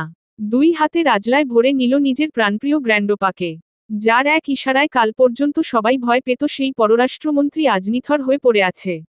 নিজেকে আটকাতে না পেরে সারহাদ চিৎকার করে কাঁদতে শুরু করে। হঠাৎ উচ্চ শব্দে সেলের লোহার দরজা খুলে যায়। মুহূর্তে অন্ধকার রুমটা আলোকিত হয়ে পড়ে। সারহাদ চোখ তুলতেই নজরে আসে তার বাবা ফাহাদ চৌধুরীর শরীরটা দুজন কাঁধে করে ভর করে এনে ফেলে দিল মেঝেতে। পিছনের তার বাবার আরও কয়েকজন কর্মচারীকেও ফেলে দিল। মুহূর্তে সারহাদ দাদাকে ছেড়ে তার বাবার দিকে এগিয়ে যাওয়ার আগেই গার্ডগুলো আটকে দিল। কানে এলো হাইহিলের ঠক ঠক আওয়াজ। ধীরে ধীরে প্রবেশ করেন সোফিয়া জাওয়ান, এগিয়ে গেলেন সারহাদের দিকে। মাথার চুল মুঠো করে তার মুখটাকে উপরে তুলে হিসহিসিয়ে বলে, ওই দিন আমাকে চৌধুরী মহলে তোর বাপ যতটা অপমান করেছে, তার থেকে আজ 100 গুণ বেশি আমি তোর বাপকে করেছি। কিন্তু দেখ, তোর বাপ আর জবাব দেওয়ার অবস্থাতেই নেই। আজ বুঝিয়ে দিলি চৌধুরী নামটা শুধু মুখে, রক্তে শুধু কাপুরুষতা। সারহাদ, ইউ আর বর্ণ আকাওয়ার্ড। তারপর ঝটকা মেরে ছেড়ে দিল তাকে। সারহাদের কানে আসে একের পর এক বুটের আওয়াজ। পরপর প্রবেশ করেন দেশের শীর্ষস্থানীয় নেতারা। আতিকুর রহমান, হামিদুল ইসলাম, ওই সময় তারা মাত্র এমপি ছিল। তারপর প্রবেশ করে ডিসিপি সাজেদুল হক, ওই সময় তিনি এসিপি ছিলেন। পরমুহূর্তে যারা প্রবেশ করে তাদের দেখে সারহাদের চোখে মুখে ফুটে ওঠে অবিশ্বাসের হাতছানি। কেননা সেলে প্রবেশ করে তার বাবার সবচেয়ে প্রিয়ভাজন কাছের দুই বন্ধু, এমপি খায়রুল বাশার ও জেনারেল ওয়াসিম হায়দার, ও তার ছোট ভাই মেজর জেনারেল রনি হায়দার। তাদের দেখে সারহাদ যেন নিজেই নিজের চোখকে বিশ্বাস করাতে পারছে না। ওয়াসিম আর খায়রুল তাদের বাড়িতে ছোটবেলা থেকেই আসত। তার বাবার ছোটবেলাকার বন্ধু তাহলে? ওয়াসিম হায়দার সারহাদের সামনে হাঁটু গেড়ে বসে তার চোখে চোখ রেখে মুখে বর্গীয় শব্দ উচ্চারণ করে বলে, তোর দাদাকে কতবার বলেছি আমাদের সঙ্গ দিতে, 10% দেব, 20% দেব, শেষমেশ 50% দিতে চেয়েছি, তারপরও আমাদের সাথে হাত মিলায়নি। আর এখন, কালকে পররাষ্ট্রমন্ত্রী আজাদ চৌধুরী ছিল, আর আজকে কিভাবে নিথরভাবে শুয়ে আছে। যদি আমাদের সাথে হাত মিলাতেন তাহলে এতক্ষণে প্রধানমন্ত্রী হয়ে যেত। আর তোর বাপকে কি বলবো, সাতারা চিহ্নলা। একে বুঝি বলে বন্ধু, যে নিজের বন্ধুর ব্যাপারে প্রমাণ নিয়ে সাজেদুল হককে দেয়। কিছুক্ষণ তাচ্ছিল্য হেসে ফের বলে, ও তো জানে না, সাজেদুল হক আমাদেরই একজন। বল, বন্ধু হলে এমনটা করতে পারত? পিছনের সবাই তার সাথে হেসে দিল বিশ্রী ভাবে। ওয়াসিম হায়দার ওঠে সোফিয়ার দিকে তাকিয়ে বলে, সোফিয়া, চৌধুরীদের চিহ্ন পর্যন্ত মুছে দেবে। ওদের আরেকটা ছোট ছেলে আছে, ওটার কি খবর? আপনি চিন্তা করবেন না, ওটাকে আরো আগেই শেষ করে দিয়েছি। ভালো, এখন এদেরকেও শেষ করো। তার জন্য আমার কাছে বিশেষ কেউ আছে, যে তাদেরকে মৃত্যুযন্ত্রণা দ্বিগুণ করে উপভোগ করাবে। সবাই সোফিয়ার দিকে উৎফুল্ল দৃষ্টিতে তাকিয়ে, কে সে তা দেখার জন্য। সোফিয়া হাত দিয়ে ইশারা করতেই আব্বাস গিয়ে ডেকে নিয়ে আসে তাকে। ধীরে ধীরে ঘরে প্রবেশ করে আর যে। সোফিয়া এগিয়ে গেল তার দিকে। Meet with my son everyone, আর যে। তারপর আরজের ঘাড়ে একটা ইঞ্জেকশন পুশ করে দিল। মুহূর্তে আরজের চোখে মুখে পরিবর্তন এসে পড়ে। সোফিয়া সবার দিকে তাকিয়ে বলে, চলুন, বাকিটা রণ সামলে নেবে। সবাই আরও এক পলক পিছনের দিকে বিধ্বস্ত অবস্থায় পড়ে থাকা সারহাদ ও ফাহাদ চৌধুরীর দিকে তাকিয়ে বাঁকা হেসে চলে গেল। মুহূর্তে সারহাদের কানে আসে এসপির আওয়াজ, ব্রো, ব্রো, তুমি কি ঘুমিয়ে আছো? সারহাদ তোরাক করে চোখ খুলে ফেলে। চারদিকে তাকিয়ে দেখে চৌধুরী মহলে নিজের রুমে বসে আছে। সেই সামনে এসপিকে দেখামাত্রই ভাইকে জড়িয়ে ধরে। তার শ্বাস প্রশ্বাস ভারী হয়ে উঠেছে। বুক ওঠানামা করছে দ্রুত।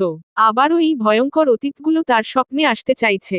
তার হাত মুঠোবন্দি হয়ে আসে। দাঁতে দাঁত খিচিয়ে নিজেকে সামলে নিল। বিপরীত দিকে এসপি অবাক হয়ে তার ভাইকে বলে, ব্রো, কি হয়েছে, তুমি ঠিক আছো? সারহাদ এসপিকে ছেড়ে অন্যদিকে তাকিয়ে বলে। ইয়াহ, ওকে। তার কথা কেটে এসপি বলে, ব্রো, তুমি কবে বিয়ে করবে? এসপির এমন প্রশ্নে সারহাদ তার দিকে ভ্রু কুঁচকে তাকায়। কেন, ব্রো, তাড়াতাড়ি তুমি বিয়ে করো, তারপর আমি বিয়ে করব। তোর মাথায় বিয়ের ভূত কবে থেকে চাপলো?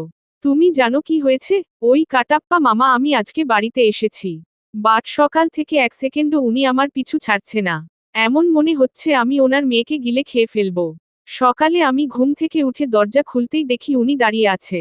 আমার তো মনে হচ্ছে উনি সারারাত ঘুম যায়নি, আমার দরজার সামনে দাঁড়িয়ে পাহারা দিচ্ছিল। সারাক্ষণ আমার পিছু পিছু হেঁটেছে।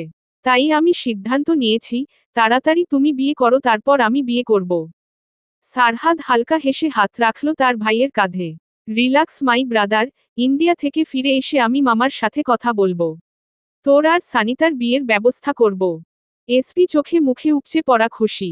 সে যেন বিশ্বাস করতে পারছে না। ব্রো, সত্যি বলছো? হুম। এসপি খুশিতে জড়িয়ে ধরল নিজের ভাইকে। I love you so much bro, you are best. Sarhad এসপির পিঠে দুটো চাপড় মেরে দুই ভাই নেমে পড়ে নাস্তার জন্য। সকালের আলোটা আর্যের ব্ল্যাক ম্যানশনের ওপর নামে এক অদ্ভুত নীরবতা নিয়ে। ম্যানশনটা আর পাঁচটা প্রাসাদের মতো নয়। কালো গ্রানাইটের দেয়াল, ধোঁয়াটে কাচের জানালা, আর লোহার ফ্রেমে বাঁধানো দরজাগুলো দৈত্যের মতো দাঁড়িয়ে। চারদিকে নিরাপত্তার স্তর, ক্যামেরা, সেন্সরের নীল আলো, গার্ড। এমনভাবে সবকিছু যেন কোন ফাঁকফোকর না থাকে। এই ব্ল্যাক ম্যানশনেই কাল রাতে আর্যে সানাকে এনেছিল।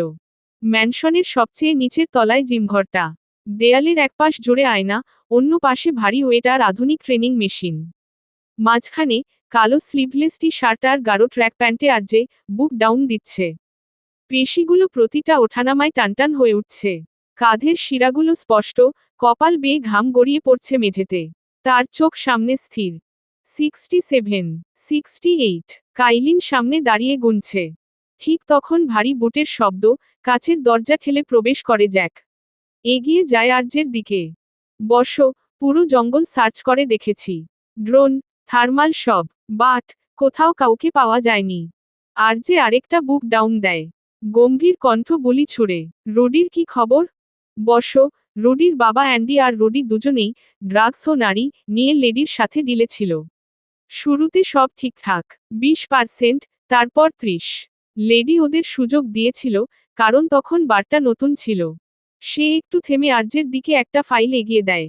সোফিয়ার এসব বিজনেসে শুরুতে আর্যে ছিল না। তার বাবা ইকবাল জাওয়ান সোফিয়ার অগোচরে অনেকটা দূরে রাখতে চেয়েছিল ছেলেকে। জ্যাক ফের বলে। কিন্তু সময়ের সাথে সাথে ওদের বার ভয়ানক পপুলার হয়ে যায়। ভিআইপি ক্লায়েন্ট, বিদেশি ডিলার, আন্ডারগ্রাউন্ড প্লেয়ার সবাই আসতে শুরু করে। আর তখনই শুরু হয় আসল খেলা। আর্যে উঠে দাঁড়ায়, তোয়ালে দিয়ে মুখ মুছতে মুছতে বলে, ডিমান্ড বাড়ে। জ্যাক মাথা নাড়ে। জি বসো, 50% দাবি করে বসে। আর শুধু দাবি না, লেডিকে ব্ল্যাকমেইল করা শুরু করে। ভিডিও, ট্রানজেকশন, ক্লায়েন্ট লিস্ট সবকিছু নিয়ে। তারপর একদিন আপনি আর আপনার বন্ধু ঈশান বারে গিয়েছিলেন। আর্যে হাত উঁচিয়ে থামিয়ে দিল তাকে। গম্ভীর কণ্ঠে শুধালো, দেন আই নো। তাদের কথোপকথনের মধ্যে একজন সার্ভেন্ট এসে আর্যেকে শুধায় সানা ওকে ডাকছে।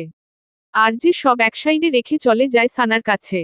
ঘড়ির কাঁটা প্রায় 11 ছুঁই ছুঁই, সূর্যের আলো ভারী পর্দা ভেদ করে ঘরে ঢুকে পড়ে শাসকের মতো। সানার ঘুম হালকা হয়ে আসে। চোখ খুলে প্রথমেই 2 মিনিট লাগে সবটা বুঝতে। চোখ বুলাতেই নজরে আসে এটা তার ব্ল্যাক স্পেস না। বিছানাটা অস্বাভাবিক রকম বড়। চারপাশে কালো আর ধূসর রঙের আধিপত্য, দেয়ালে আধুনিক বিমূর্ত চিত্র। কক্ষের চারদিকে তাজা গোলাপের ছড়াছড়ি। সানা উঠে বসতেই দরজা নিঃশব্দে খুলে যায়। 5-6 জন মহিলা সার্ভেন্ট একসাথে ঢুকে পড়ে। সবার পোশাক একই রঙের ধূসর আর কালোর মিশেল। একে একে প্রশ্ন ছুড়ে সানার দিকে শান্ত স্বরে। Ma'am, good morning. কখন ব্রেকফাস্ট করবেন? হালকা না হেভি? চা, কফি না জুস? রমণী প্রথমে একটু থমকে যায়। এত মানুষ, এত যত্ন সবকিছুই অপ্রস্তুত করে দেয় তাকে। মুহূর্তের মধ্যেই সে নিজেকে সামলে নিয়ে প্রত্যুত্তর করে, আমার কিছু লাগবে না। রানভীর কোথায়? সার্ভেন্টদের একজন মাথা নিচু করে বলে, স্যার জিমে আছেন, ম্যাম। ওকে আসতে বলেন। সার্ভেন্টরা একে একে বেরিয়ে পড়ে। সানা ধীরে ধীরে বেলকনির দিকে হাঁটে। ভারী কাচের দরজা খুলতেই বাইরের দৃশ্য তার সামনে খুলে যায়। আর ঠিক তখনই সে স্তব্ধ হয়ে দাঁড়িয়ে পড়ে। নিচে তাকাতেই নজরে আসে চারদিকে সশস্ত্র গার্ড, নিরবচ্ছিন্ন টহল। কারো চোখ এক সেকেন্ডের জন্যও শিথিল নয়। কালো পোশাক, কানে ইয়ারপিস, কোমরে অস্ত্র। সবকিছু ছাড়িয়ে তার দৃষ্টি আটকায় বাগানে, যেখানে রয়েছে হাজার হাজার গোলাপ গাছ। লাল, গাঢ় লাল, গোলাপি, সাদা ও আরও নানা রঙের গোলাপ।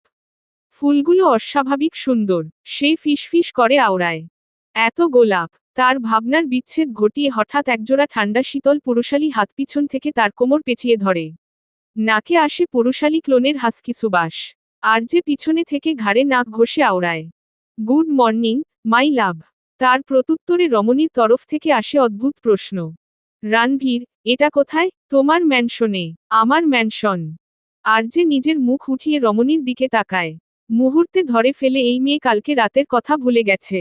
একটা দীর্ঘশ্বাস ছেড়ে আবার বলে, হ্যাঁ, তোমার ম্যানশন, কালকে রাতে বলেছিলাম। আবার ভুলে গিয়েছ? ও আচ্ছা, হ্যাঁ হ্যাঁ, আমার মনে পড়েছে। লাইফে তোমার কি কি মনে থাকে? রমণী ফুল কনফিডেন্সের সাথে বলে, আমার তো সবই মনে থাকে, শুধু মন যে আছে সেটাই মনে থাকে না। আর যে কিছু না বলে বিমূঢ় দৃষ্টিতে তাকিয়ে কিছু পল কিছুক্ষণ পর মনে মনে ভাবে, সানাকে ছোটবেলার কথা বলবে, যদিও জানে মনে পড়বে না, তাও একটু রিস্ক নিয়ে বাজিয়ে দেখা যাক। রমণীর এলোমেলো চুলগুলোকে কানের পিছনে গুজে তাকে সামনে এনে প্রশ্ন করে, আচ্ছা ওয়াইফি, তোমার মনে আছে ছোটবেলা আমি তোমাদের বাড়িতে গিয়েছিলাম ড্যাডের সাথে? সানা অবাক চোখে অবলোকন করে মনে মনে ভাবল, না, তার এমন কিছুই মনে পড়ছে না। কিছু একটা ভেবে উচ্ছ্বাস ভরা কণ্ঠে বলে, ও আচ্ছা, তাহলে আপনি সেই যে আমাদের বাড়িতে রবিবারে থালা নিয়ে গিয়েছিলেন। আর যে থতমত খেয়ে গেল রমণীর এমন প্রত্যুত্তরে। তাই কিছুটা গম্ভীর কণ্ঠে আওড়ায়, বি সিরিয়াস, আমি তোমাদের বাড়িতে দুবার গিয়েছিলাম। আরে আপনি এভাবে বললে হবে নাকি, মনে পড়ার মতো কিছু বলেন। আর যে কিছু একটা ভেবে বলে, একবার তোমার সাথে ওই বারোভাতারিটা ছিল। ছোটবেলায় একদম হাতির মতো মোটা ছিল। যার কারণে আমি একে পরে দেখে চিনতে পারিনি। সানা তার কথা কেটে বলে, এখন একদম হিরো হয়ে গিয়েছে তাই। রমণীকে আর বাকিটা বলতে না দিয়ে আর যে তার মুখে হাত রেখে তাকে থামিয়ে দিল। নিজের দন্ত পার্টি পিষে বলে, তোমার সাহস তো কম না, তুমি আমার সামনে আরেক জনকে হিরো বলো। আর যে নিজের রাগটাকে গিলে নিল। সে এই মেয়ের সাথে রাখতে চায় না। কিন্তু মেয়েটা অলওয়েজ উল্টো পাল্টা একটা বলবে ঠিক। তাকে ছেড়ে ফের বলে, যাই হোক, ওকে আমি ধাক্কা মেরে ফেলে দিয়েছিলাম। মুহূর্তে রমণীর চোখ বড় বড় হয়ে যায়। আচ্ছা, আপনি সেই যে এসপিকে ধাক্কা মেরে পুকুরে ফেলে দিয়েছেন। জানেন তারপর এসপির কি অবস্থা হয়? রমণীর বাক্যখানা শ্রবণেন্দ্রিয় হওয়া মাত্রই আর্যের ভীষণ রাগ হল। সে রমণীর চিবুক চেপে ধরে হিসহিসিয়ে আওড়ায়, বাহ, আমি চকলেট দিয়েছিলাম সেটা ভুলে গিয়েছ। কিন্তু ওই বারোভাতারিকে ধাক্কা মেরেছি ওটা ভালোই মনে রেখেছ। মনে রাখবো না মানে? ও আমার ওয়ান এন্ড অনলি বেস্টি বিটকে। ব্যাস, রমণীর এই কথাটাই আর্যের সব বাঁধ ভেঙে দিল। বউ তার, অথচ তাকে মনে না রেখে অন্য আরেকজনকে মনে রেখেছে। এমনিতেই তো সব ভুলে যায়, কিন্তু যখন প্রসঙ্গ আসে বারোভাতারির, তাহলে এই মেয়ে যেটা ভুলে যায় সেটাও মনে পড়ে। তাই রমণী আর বাকিটা বলার আগেই আর্যে আঁকড়ে ধরল তার গোলাপি অধর যুগল। এদিকে রমণী দুই হাত দিয়ে ঠেলেও তাকে সরাতে পারছে না। কিছুক্ষণ পর আর্যে তাকে ছাড়তেই সানা হাঁপড়ের মতো শ্বাস টেনে নিয়ে তাকে কিছু বলার আগেই আর্যে তার মুখ চেপে ধরে। গম্ভীর স্বরে বলি আওড়ায়, ইউ নো হোয়াট, এখন আমি তোমাকে মনে করার প্রসেসিং শিখাবো। যাতে তোমার মন মস্তিষ্ক সব জায়গা থেকে ওই বারোভাতারি ডিলিট হয়ে গিয়ে শুধু রণবীর মনে থাকে। আর্যের বাক্যখানা শ্রবণেন্দ্রিয় হতেই মুহূর্তে সানা বোঝে যায় আর্যে কোন প্রসেসিংয়ের কথা বলছে। সাথে সাথেই তাকে ধাক্কা মেরে সরিয়ে দুই হাতে শক্ত করে রেলিং ধরে বলে, আরে আরে, আমার মনে পড়েছে, মনে পড়েছে, আপনি কোন কালারের থালা নিয়ে এসেছেন সেটাও মনে পড়ে গেছে। আর্যে তার কোমর টেনে ধরে বলে, এখন আর মনে করেও লাভ নেই। সত্যি বলছি, আপনি কোন রবিবারে গিয়েছেন সেটাও মনে পড়েছে। এখন মনে পড়লেও লাভ নাই, তুমি টাইম আউট হয়ে গিয়েছ। আরে আমি এখনো মাঠেই নামিনি, কিসের টাইম আউট? ইন্টারভিউতেই আউট তুমি, এখন শুধু আমি খেলবো। আমি মানি না এই আউট, দেখুন ঠিক হবে না কিন্তু। আরজে তার হাত ছুটিয়ে একটানে তাকে কোলে নিয়ে বলে, আমি তোমার সাথে এখন ঠিক কিছু করব না। আরজে তাকে রুমে নিয়ে দরজা বন্ধ করে দিল। কিন্তু রমণী এখনো তাকে গালি দিয়ে চলছে, কুত্তা, আপনাকে আমি মেরে ফেলবো। মারামারি পড়ে হবে, আগে খেলা হবে। আমি খেলবো না। তুমি খেলবে না, তোমার জামাই খেলবে। ঢাকা আন্তর্জাতিক বিমানবন্দরের সন্ধ্যাটা হয়ে ওঠে কোলাহলময়। কাঁচ আর স্টিলের বিশাল কাঠামোর ভেতর মানুষের ঢল, ক্যামেরার ফ্ল্যাশ সব মিলিয়ে এক অস্থির পরিবেশ। এই কোলাহলের কেন্দ্রীভূত আকর্ষণ হলো আরজে। টার্মিনালের বাইরে থেকে ভেতর পর্যন্ত চারদিকে আরজের ফ্যানদের ভিড়। কারো হাতে পোস্টার, কারো গলায় চিৎকার, কারো চোখে উন্মাদনা। নিরাপত্তার বেষ্টনী ভেদ করে সেই মানুষের কণ্ঠ ঢুকে পড়ছে ভেতরে। আরজে, আরজে, আরজে হাঁটছে ধীর পায়, তার এক হাত শক্ত করে মুঠোবন্দি সানার হাত। সঙ্গে আছে শুটিং টিম, ক্যামেরাম্যান, সহকারী, প্রোডাকশন স্টাফ, চারপাশে নিরাপত্তা বেষ্টনী। তাদের থেকে কিছুটা দূরত্ব রেখে সারহাদ দাঁড়িয়ে। চশমার আড়ালে চোখেরা তারা চিহ্ন গুণ ঢাকা, মুখে অভিজাত নির্লিপ্ততা। তার সঙ্গে তার লোকজন, তারাও আলাদা প্রাইভেট জেটেই যাবে। টার্মিনালের ভেতরে প্রবেশ করতেই পরিবেশ বদলে যায়। ভিড় কমে, শব্দ চাপা পড়ে। আর যে ও সারহাদ মুখোমুখি এসে দাঁড়ায়। এক মুহূর্তের জন্য সময় থমকে যায়।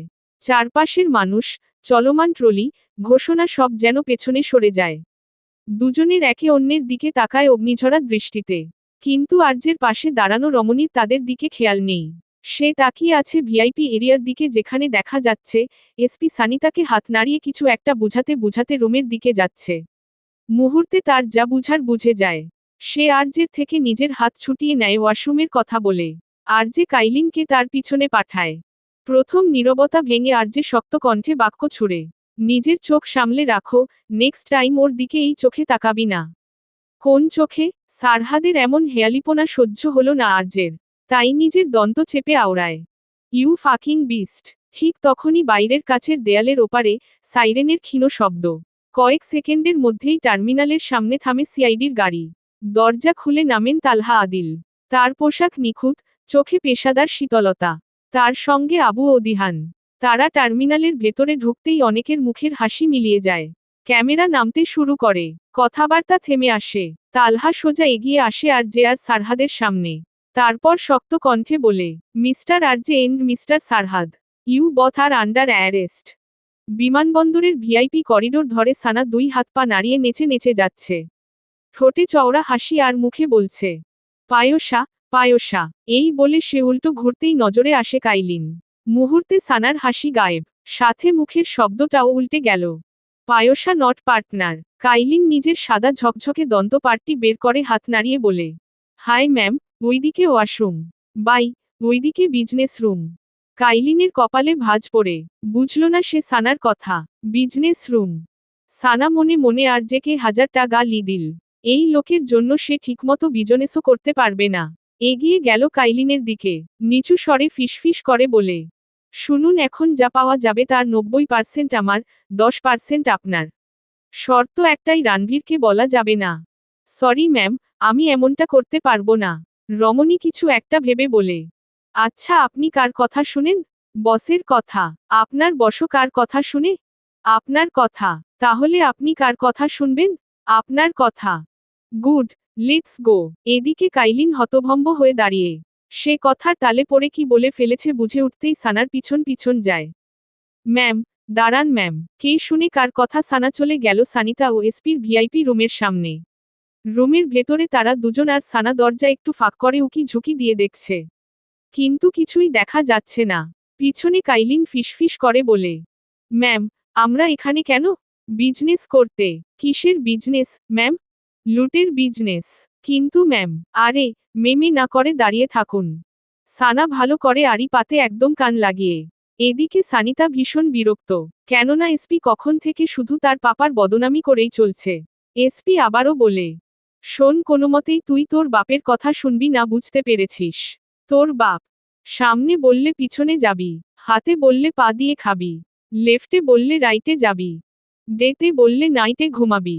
ধুর, ওই কটকটির প্রভাব আমিও কবিতা বলা শুরু করে দিয়েছি। মেট কথা, তোর বাপের কোন কথাই শুনবি না। হ্যাঁ, হ্যাঁ, তুমি কখন থেকে এটাই বলে যাচ্ছ। দিন রাত 24 ঘন্টা শুধু পাপার পিছনে পড়ে থাকো। আর তোর বাপ 24 ঘন্টা আমার পিছনে পড়ে থাকে, ওইটা কি? তুমি কি এগুলো বলার জন্য আমাকে ডেকেছ? এই বলে রমণী গাল ফুলিয়ে চলে যাওয়ার জন্য উদ্ধত হতেই এসপি তাকে হাত ধরে আটকে দিল। টেনে নিয়ে এলো নিজের কাছে। সানিতার বেবি হেয়ার গুলোকে কানের পিছনে গুজে কণ্ঠ খাদে নামিয়ে আওড়ায়, আমি কল দিলে সাথে সাথে কল ধরবি, আর ম্যাডাম নিজেকে তৈরি করে রাখুন। ইন্ডিয়া থেকে ফিরেই আপনাকে মিস ফারুকি থেকে মিসেস চৌধুরী বানানো হবে। লজ্জাবতী পাতার ন্যায় মিয়ে গেল সপ্তদশী। লজ্জায় আরক্তিম হয়ে উঠেছে ফর্সা গাল দুটো। অবশেষে তার 2 বছরের স্বপ্ন সত্যি হতে চলছে। রমণীকে এতটা লজ্জা পেতে দেখে এসপি যেন ঘোরে চলে যাচ্ছে। ধীরে ধীরে সে তার মুখ এগিয়ে নিয়ে এলো সানিতার অধরের দিকে। এদিকে কাইলিন কখন থেকে সানাকে বলেই চলছে, ম্যাম ওটা, এটা। এবার রমণীর রাগ সপ্তকাশে 2 হাতে ধরে রাখা দরজার হ্যান্ডেল ছেড়ে দিতে সম্পূর্ণ দরজা খুলে যায়। গর্জে ওঠে সে, কি মে করছেন কখন থেকে? সামনে কিসিং সিন চলছে, ফোকাস ইন দেয়ার। ওদিকে দরজা খোলার সাথে সাথেই সানিতা এসপিকে 2 হাতে ধাক্কা মেরে 10 হাত দূরে চলে গেছে। আর এসপি দাঁত খিচিয়ে সানার দিকে তাকিয়ে, সানার সামনে তাকিয়ে একটা ক্যাবলাকান্ত মার্কা হাসি দিয়ে বলে, keep going, just thing I am not here, I am finish. SP নিজের দন্ত পার্টি পিষে বাক্য ছুড়ে, গাধি ওটা ফিনিশ না ভ্যানিশ হবে। হ্যাঁ, ওই একটা হবে আর কি। নাও, লাইটস, ক্যামেরা, অ্যাকশন। কিন্তু এটা মনে করিস না আমি কিছু দেখেছি। আমি কিছুই দেখি নাই, তোরা যে বড়দের কাজ কারবার করতে গেছস। দেখলেও বিশ্বাস কর একমাত্র মামা ছাড়া আর কাউকে কিছুই বলবো না। এসপি নিষ্প্রভ দৃষ্টিতে তার দিকে তাকিয়ে মনে মনে ভাবছে, এই জামাই বউয়ের জন্য আমার সংসার আর হবে না, বাসর তো দূরে থাক, ততক্ষণে সানিতা উধাও। এসপি সানার দিকে তাকিয়ে ডিরেক্ট প্রশ্ন করে, কত লাগবে সেটা বল? রমণী মুখে হাসি টেনে এগিয়ে এসে 2 হাতে 10 আঙ্গুল দেখিয়ে বলে, এই তো 5,000 দেয়, দেখি 4-5 দিন মুখ বন্ধ থাকে কিনা। এসপি তার দিকে বিমূর্তভাবে তাকিয়ে দিয়ে দিল 5,000। রমণী সেগুলাকে হাত দিয়ে বাতাস করতে করতে আওড়ায়, এভাবেই মাঝে মাঝে চিপা চাপায় কাম সারবি আর আমার বিজনেসের পথ খুলবি। আমি 2 দিনে কারোরপতি হয়ে যাব। মানুষ লুট না করে জাউরাকে লুট কর, পরদিনই তুই কারোরপতি। রমণী নাক সিটকানোর মতো তার কথা উড়িয়ে দিল। সানা সহজ রাস্তায় চলে না, একদিন মানুষ লুটে লুটে আমি হব লুটেরা কারোরপতি। তারপর চাইনিজ বুকে নাম থাকবে আমার, লুটেরা আম্বানি। এসপি হাত দিয়ে নিজের কপাল চাপড়ে বলে, আরে তুই স্বপ্ন দেখবি কি? আগে তো নিজের শব্দ ঠিক কর। চাইনিজ না, গিনেস ওয়ার্ল্ড বুক। হ্যাঁ, ওই একটাই নাম লিখলেই হবে। তুই ভাব, 5,000-এ 5 দিন মুখ সিল। তারপর মসজিদের মাইক নিয়ে বের হব আমি। বাক্যখানা শ্রবণ হতেই এসপির চোখ কপালে। সে বিস্মিত স্বরে বলে, তোর মতো বন্ধু শত্রুরও না হোক। সানা তার প্রত্যুত্তরে গর্বের সাথে বলে, হ্যাঁ শুধু তোরই থাক, না হলে বাংলাদেশে মানুষ কম, লুটেরা বেশি হয়ে যাবে। তুই কিছু ভুল বলিসনি। সানা, কান্ট বি মিস্টেক এবার। ধুর, এটা হবে, সানা ক্যান নেভার বি রং। হ্যাঁ হ্যাঁ, ওই একটা হলে হবে আর কি। এত বলতে হবে না, তুই মামার কথা ভাব, আর আমার টাকার কথা। এই বলে সে বেরোতে যাবে, কাইলিন তার পথ আটকে দাঁড়ায়। ম্যাম এখান থেকে আপনি ডিরেক্ট প্রাইভেট জেটে যাবেন। কেন?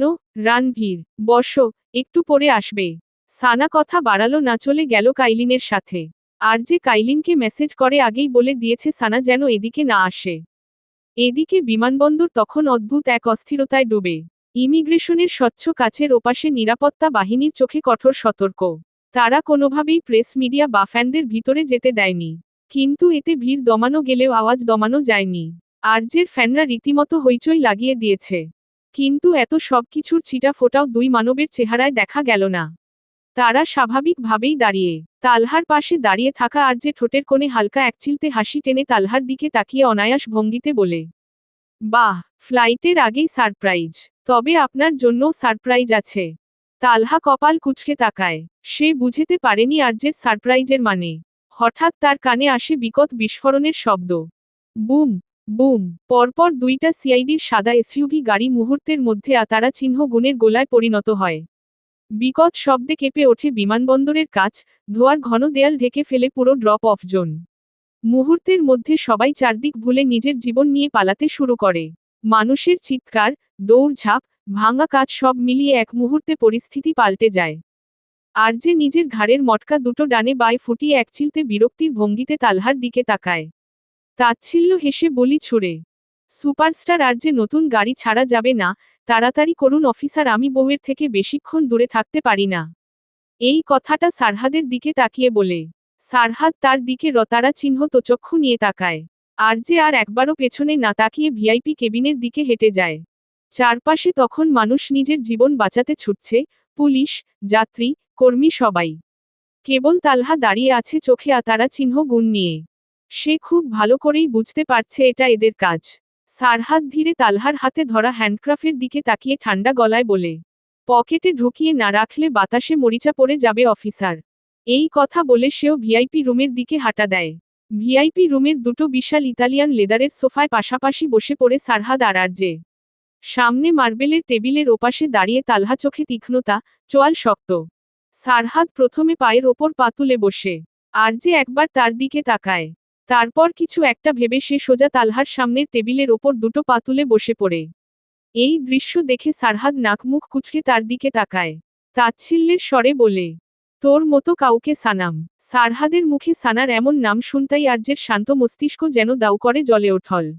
মুহূর্তে তাকে বাক্য সম্পন্ন করতে না দিয়ে তার কলার ধরে টান দিয়ে নিজের দন্তপাটটি চেপে হুঙ্কার ছুড়ে, কুত্তার বাচ্চা, আরেকবার আমার ওয়াইফকে এই নামে ডাকলে জিভ টেনে ছিঁড়ে ফেলব। তালহার আর সহ্য হলো না। সারহাদ প্রত্যুত্তর করার আগেই সে দুজনের সামনে গিয়ে গলা শক্ত করে বলে, আপনারা আইনের লোকের সামনে বসে আছেন। এমন বেয়াদবি করলে আরও মামলা ঠুকে দেব। সারহাদ টান মেরে ছাড়িয়ে নিল নিজেকে। আরজে বসে বিড়বিড় করে আওড়ায়, ভালো হতো তোদের দুই ভাইকে আমি আগেই মেরে দিতাম। একটাকে ওইদিন না বাঁচাতাম, আরেকটাকে আর একটু জোরে ধাক্কা মেরে পুকুরের মাঝখানে ফেলে দিতাম। ব্যাস, কাহিনী খতম। বেঁচে গিয়ে দুটোই আমার বউয়ের পিছনে পড়ে আছে। শালা একটা বেস্টি হয়ে, আরেকটা উষ্টা খেয়ে। সারহাদ এক হাত মুঠোবন্দি করে চিবিয়ে চিবিয়ে বলে, তোর বিড়বিড়ানি তালহা সহ আশেপাশের সবাই শুনতে পাচ্ছে। সামনে থাকা তালহা ভীষণ বিরক্ত এদের আচরণে, তাই আবারও গম্ভীর স্বরে আওড়ায়, আমি আপনাদের লাস্ট ওয়ার্নিং দিচ্ছি। তার কথার তোয়াক্কা না করে আরজে তালহার চোখে চোখ রেখে ধীরে পকেট থেকে বের করে ছোট একটা ওয়াইনের বোতল। সে তালহার চোখের সামনে ঢকঢক করে অর্ধেক বোতল গলায় ঢালে। একই সাথে সারহাদ তার কোটের ভেতর থেকে বের করে সিগার বক্স। সেখান থেকে একটা নিয়ে ঠোঁটে ধরিয়ে ধীরে টান দেয়। ধোঁয়াটা তালহার মুখের সামনে ছড়িয়ে পড়ে। তালহার চোখে আগুন জ্বলে ওঠে। কিন্তু সে নিজেকে সামলে নেয়। কারণ সে জানে এরা কোন লেভেলের প্লেয়ার। ওই দিনের পর সে গভীরভাবে এদের ব্যাপারে স্টাডি করেছে। এখন অপেক্ষা শুধু গাড়ি আসলেই এদের হাজতে পড়বে। আর যে আগে সিগারেট খেত, কিন্তু একদিন সানা তার রুমে এসে সিগারের হালকা গন্ধ পেয়েই সে নাক সিটকে চলে যায়। তারপর থেকে আরজে আর সিগারেট ছুঁয়েও দেখেনি। এদিকে তালহার পেছনে দাঁড়িয়ে থাকা দিহান আর আবু দুজনেই বিস্মিত চাহনিতে তাকিয়ে আরজের দিকে। কিছুক্ষণ পর দিহান ফিসফিস করে আবুর কানে বলে, স্যার, এটাই সুযোগ। আরজের সাথে একটা সেলফি নেন। না হয় ভাবি ওই দিনের মতে এবারও আপনাকে ছাড়বে না। আবু অস্বস্তিতে একবার তালহার দিকে তাকায়। সে কিছু বলতে চায়, পারে না। তার বউ আরজের বড় ফ্যান। আর ওই দিন সে কিভাবে জেনে গিয়েছে বুড়োতে আরজে এসেছে। তার জন্য 2 ঘন্টা তাকে কান ধরে দাঁড়িয়ে থাকতে হয়েছে, কেন সে আরজের সাথে সেলফি নেয়নি। শেষমেশ সাহস করে আরজের দিকে তাকিয়ে বলে, স্যার, যদি একটা সেলফি। এই বলে তালহার দিকে তাকাতেই তার গলা থেমে যায়। আরজে সব বুঝে হেসে ওঠে। সেখান থেকে হাত নাড়িয়ে বলে, সেলফি? সেলফি লাগবে? আজ ফ্রিতে দিচ্ছি, আসুন। আবু উচ্ছ্বাসে এক পা এগোয়, আবার তালহার দৃষ্টিতে থেমে যায়। আরজে এটা বুঝে ঠোঁট কামড়ে হেসে নিজে উঠে আসে। আবুর পাশে দাঁড়িয়ে সেলফি তোলে। আবু খুশিতে বলে, ধন্যবাদ স্যার, জেলে গেলে আপনার সাথে আরও সেলফি তুলব। এই কথা শেষ হওয়ার আগেই আরজে ঝট করে আবুর হাত থেকে মোবাইল কেড়ে নেয়। একে একে সব ছবি ডিলিট করে। তারপর ফোনটা ফিরিয়ে দিয়ে আবুর দিকে তীক্ষ্ণ দৃষ্টি নিক্ষেপ করে, এক শব্দ না বলে সে আবার নিজের জায়গায় গিয়ে বসে পড়ে। এদিকে আবু চোয়াল ঝুলে যাওয়ায় অবস্থা। পাশে দাঁড়ানো দিহান শব্দ করে হেসে দিল। তালহা তাদের দিকে কটমট দৃষ্টি নিক্ষেপ করতেই দুজনে চুপসে যায়। বিমানবন্দরের সামনে থামে একের পর এক কালো রঙের সরকারি প্রাডো। নম্বর প্লেটে দেখা যাচ্ছে ডিআইজি লেখা। ভিআইপি কক্ষের দরজা খুলে তিনি প্রায় হুড়মুড়িয়ে ভেতরে ঢুকে পড়েন। চোখে কড়া কর্তৃত্ব, কণ্ঠে প্রশাসনিক অহংকার। তাকে দেখা মাত্রই তালহা সঙ্গে সঙ্গে সোজা হয়ে দাঁড়িয়ে পড়ে। তার দুই পাশে থাকা আবু ও দিহানও সম্মানের ভঙ্গিতে স্যালুট দেয়। কিন্তু সামনে আরজে বসে থাকে আগের মতোই, পা টেবিলের ওপর। সারহাদও নড়েচড়ে বসে না। তাদের চোখে কোনো ভীতি নেই, বরং আছে বিরক্তি। ডিআইজি খালেকুজ্জামান এক পলক তাদেরকে দেখে তালহার দিকে তাকিয়ে বলেন, এরা দুজন অ্যারেস্ট করার মতো প্রমাণ আছে? তালহা যেন এই প্রশ্নটার জন্যই অপেক্ষা করছিল। দ্রুত নিজের পকেট থেকে ফোন বের করে বলে, জি স্যার, কাল রাতের ভিডিও। আরজে আর সারহাদ দুজনেই খুন করেছে। ডিআইজি ভিডিও অন করতেই স্ক্রিনে ভেসে ওঠে রাতের অন্ধকার। গু তারা চিহ্ন লি, র তারা চিহ্ন তো, আর নির্লিপ্ততা দুটো মুখ। ডিআইজি ভিডিওটা মনোযোগ দিয়ে দেখেল। শেষ হলে ধীরে ফোনটা নামান। এক মুহূর্ত চুপ থেকে জিজ্ঞেস করেন, এর আর কোনো কপি আছে? তালহা দৃঢ় গলায় বলে, না স্যার, একটাই। ডিআইজি কিছু না বলে ফোনটা নিজের হাতে নেন। তারপর নিঃশব্দে এটা ডিলিট করে ফোনটা তালহার হাতে ফিরিয়ে দিয়ে ঠান্ডা গলায় বলেন, তাহলে তো, এটাও আর নেই। তালহার মুখ ফ্যাকাশে হয়ে যায়। তার শব্দগুলো যেন কণ্ঠনালীতে আটকে আসছে। ডিআইজি এবার আর্যের দিকে ঘুরে দাঁড়ায়। তার কণ্ঠের সুর হঠাৎ বদলে যায়, কঠোরতা গলে গিয়ে তৈরি হয় এক ধরনের তোষামোদ। স্যার, এয়ারপোর্টে একটু ভুল বোঝাবুঝি হয়েছে। আমি দেখছি সব ঠিক হয়ে যাবে। তিনি প্রায় নতজানু ভঙ্গিতে আর্যের পাশে দাঁড়ান। সারহাদ হালকা হাসে। তালহার চোখে তখনও অপমানের আগুন। আর্যে ধীরে পা নামিয়ে দাঁড়ায়। সে ডিআইজির দিকে একবারও না তাকিয়ে সোজা চলে যায় তালহার সামনে। হঠাৎ করেই সে তালহার কলার ঠিক করে ঠান্ডা স্বরে বলি আওড়ায়, আমি চাইলে ওই সময়ই আপনাকে বুঝিয়ে দিতে পারতাম। ক্ষমতা যার হাতে, সিস্টেম তার হাতেই। আইন তো কাগজে থাকে, বাস্তবে নয়। তালহা পরাজিত সিংহের ন্যায় তাকিয়ে। আর্যে নিচু স্বরে ফের বলে, নেক্সট টাইম আপনার অফিসারদের বলবেন ঝোপঝাড়ের পিছনে লুকাতে। আর আপনার অফিসের ল্যাপটপে যেই বাকি কপিগুলো ছিল, আপনি কষ্ট করার আগেই আমি হ্যাক করে নিয়েছি। তারপর জোরে সারহাদকে শোনানোর জন্য বলে, দেখুন অফিসার, বউয়ের চুমুর অভাবে কেমন শুকিয়ে গেছে আমার চেহারা। বিয়ে করে আমার পিছনে না লেগে বউয়ের পিছনে লাগুন, দিন শেষে লাভ কিন্তু আপনার। এই বলে কাঁধে দুটো চাপড় মেরে চলে যায়। সারহাদ নিজের দন্তপাটটি পিষে তার দিকে গালি ছুড়ে, শালা, ফাকিং মনস্টার। তারপর বেরিয়ে যায়। ভিআইপি লাউঞ্জের ভেতর ডিআইজি খালেকুজ্জামান ভুঁইয়া সোফায় বসে আছেন। তার সামনে দাঁড়িয়ে তালহা আদিল। তালহার হাত দুটো মুঠো করা, চোয়াল শক্ত। চোখে জমে থাকা আগুন আর অপমান একসাথে দাউ দাউ করে জ্বলছে। সে হঠাৎ বলে ওঠে, স্যার, আজকে বুঝলাম, এই দেশে অপরাধী ধরা পড়ে না, ধরা পড়ে শুধু দুর্বলরা। ডিআইজি ধীরে মাথা তোলে তাকায়। তালহা, মাথা ঠান্ডা করো। সিস্টেম। হঠাৎ তালহা হেসে ওঠে, তাচ্ছিল্যের হাসি। সিস্টেম? স্যার, সিস্টেম তো ওদের পকেটে। তালহার কণ্ঠ এবার ভারী করে ফের বলে, আমি ভিডিও এনেছি, খুনের প্রমাণ এনেছি, কিন্তু এক ক্লিকেই সব শেষ। সে এক পা এগিয়ে এসে ডিআইজির সামনে দাঁড়িয়ে দাঁত খিচিয়ে বলে, আইন যদি প্রমাণে না চলে, বরং পরিচয় চলে, তাহলে এই ব্যাজের দরকার কি? ডিআইজি উঠে দাঁড়ায়। তুমি আবেগে কথা বলছো, সবাইকে এক পাল্লায় মাপা যায় না। তালহা এবার চিৎকার করে ওঠে, কিন্তু পাল্লাটা যে আগেই বাঁকা, স্যার। হঠাৎ তালহা নিজের বুকের দিকে হাত বাড়ায়। এক মুহূর্তে খুলে ফেলে ব্যাজ। ধাতব শব্দে ব্যাজটা টেবিলের উপর পড়ে। তারপর ধীরে ধীরে বন্দুক বের করে, বন্দুকটা ব্যাজের পাশে রাখে। এই দুটো জিনিস দিয়ে আমি কিছুই করতে পারলাম না। ডিআইজি বিস্ময় তাকিয়ে বলে, তালহা, এটা পাগলামি করছো? ক্যারিয়ার? তালহা হালকা হেসে বলে, আমি ক্যারিয়ারের জন্য এখানে আসিনি, অপরাধ দূর করতে এসেছি। এবার সিস্টেমের বাহির থেকে লড়ব। ডিআইজি এগিয়ে এসে তার কাঁধে হাত রাখেন। দেশটা একদিনে বদলায় না, ভিতরে থেকে লড়াই করতে হয়। তালহা ধীরে সেই হাত সরিয়ে দেয়। ভিতরে থাকলে লড়াই হয় না, স্যার। এখানে আপোষ করতে হয়। আজ আর যে সারহাদ জিতেনি, আজ হেরেছে আইন। এই বলে সে বেরিয়ে যায়। ডিআইজি খালেকুজ্জামান ভুঁইয়া দীর্ঘশ্বাস ফেলেন। তালহা নিঃসন্দেহে একজন ভালো অফিসার। তার পদত্যাগ পুরো ডিপার্টমেন্টের জন্য অনেক বড় একটা লস। কিন্তু তিনি কি করবেন, তার হাত পাও বাঁধা। রিয়ারা তড়িঘড়ি করে ভিতরে প্রবেশ করে। তার আজকেও দেরি হয়ে গিয়েছে। যেহেতু সে মানুষের সাথে মিশতে পারে না, তাই নিজেই সব দিকটা একা সামলায়। হঠাৎ সে কারো সাথে ধাক্কা খায়, নিচের দিকে তাকিয়ে হাঁটতে গিয়ে। সরি, সরি, এই বলে সে সামনে তাকাতেই দেখে স্ক্রুয়ের পোশাক পরা ব্যক্তি, কিন্তু চেহারা ক্যাপ দিয়ে ঢাকা। সামনের মানব তাকে হাত দিয়ে ইটস ওকে বলে সামনে যাওয়ার আগেই রিয়ানা তাকে থামিয়ে দেয়। লিসেন, তুমি শুটিং টিমের মেম্বার? সামনের মানব মাথা নাড়িয়ে হ্যাঁ বুঝায়। রিয়ানা ভ্রু কুঁচকে বলে, তাহলে ওইদিকে কোথায় যাচ্ছ? ওই প্লেনে শুধু ভাইয়া আর ভাবি যাবে। তোমাদের প্লেন ওদিকে। সামনের মানব কিছু না বলে শুটিং প্লেনের দিকে চলে যায়। মাস্কের নিচে তার নীল চোখ জ্বলে ওঠে। কালকের গুলি খাওয়া হাত শক্ত করে মুষ্টিবদ্ধ করে নেয়। মুহূর্তে সেখানটা রক্তাক্ত হয়ে পড়ে। রিয়ানা এক পলক তাকিয়ে সে সারহাদের জেডের দিকে চলে যায়। আয়ান হাসি মুখে তার দিকে এগিয়ে এসে তার হাত থেকে লাগেজ নিয়ে উঠে পড়ে জেডে। আরজের প্রাইভেট জেটের ভেতরে বসে আছে সানা। বাইরের রানওয়ের কোলাহল, সাইরেন, মানুষের দৌড় সব যেন এই ধাতব দেয়ালের বাইরে আটকে আছে। সানা জানালার পাশে বসে কানে হেডফোন গুজে। হঠাৎ তার সামনে এসে দাঁড়ায় আরজে। রমণী চোখ তুলে একবার তার দিকে তাকায়। সে কিছু বুঝে ওঠার আগেই আরজে ঝুঁকে তার অধরে একটা শুকনো চুমু রেখে তাকে টান দিয়ে তুলে কোলে নিয়ে বসে পড়ে। কয়েক পলকে রমণীর সাথে কি হয়ে গেল তার কিছুই বুঝে আসলো না। সে হা হয়ে তাকিয়ে রইল সামনের মানবের দিকে। আরজে তার গাল দুটো টেনে ধরে বলে, you are my only peace, my love. রমণীর ঝাড়া মেরে তার হাত সরিয়ে শক্ত কণ্ঠে প্রশ্ন ছুড়ে, ওই সিআইডি অফিসার আপনাকে কেন নিয়ে গিয়েছে? রমণীর মুখে হঠাৎ এমন প্রশ্ন শুনে এক মুহূর্তের জন্য থমকে যায় বিপরীত পাশের মানব।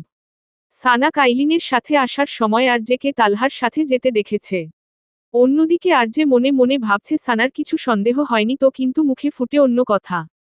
ট্রাফিক রুলস ভাঙ্গার কারণে, ওই বাইকারের কারণে। কি আমি তো লাইফে 1000 বার ট্রাফিক রুলস ভেঙ্গেছি। কই আমার জন্য তো কেউ আসেনি। যারা সুপারস্টার, তাদের জন্য সিআইডি আসে। সাধারণ মানুষদের জন্য আসে না। রমণীর তার কথা শ্রবণিন্দ্রিয় হতেই সে তেরচা চোখে তাকে অবলোকন করে সন্দেহজনিত গলায় বলে, আপনি কি আমাকে সামহাও সাধারণ মানুষ ভাবছেন? No wifey, you can't imagine how special you are to me. সত্যি। আর যে কোন প্রত্যুত্তর না করে ত্বকে নিজের বুকের সাথে চেপে ধরে সিটে মাথা এলিয়ে দিয়ে মনে মনে আওড়ায়, you are not weak, the world is cruel, and as long as I'm alive, that cruelty will never reach you. প্রায় 7 ঘন্টার জার্নি শেষ করে পুরো শুটিং টিম রাত 9টার দিকে পৌঁছে যায় ভারতের রাজস্থানে।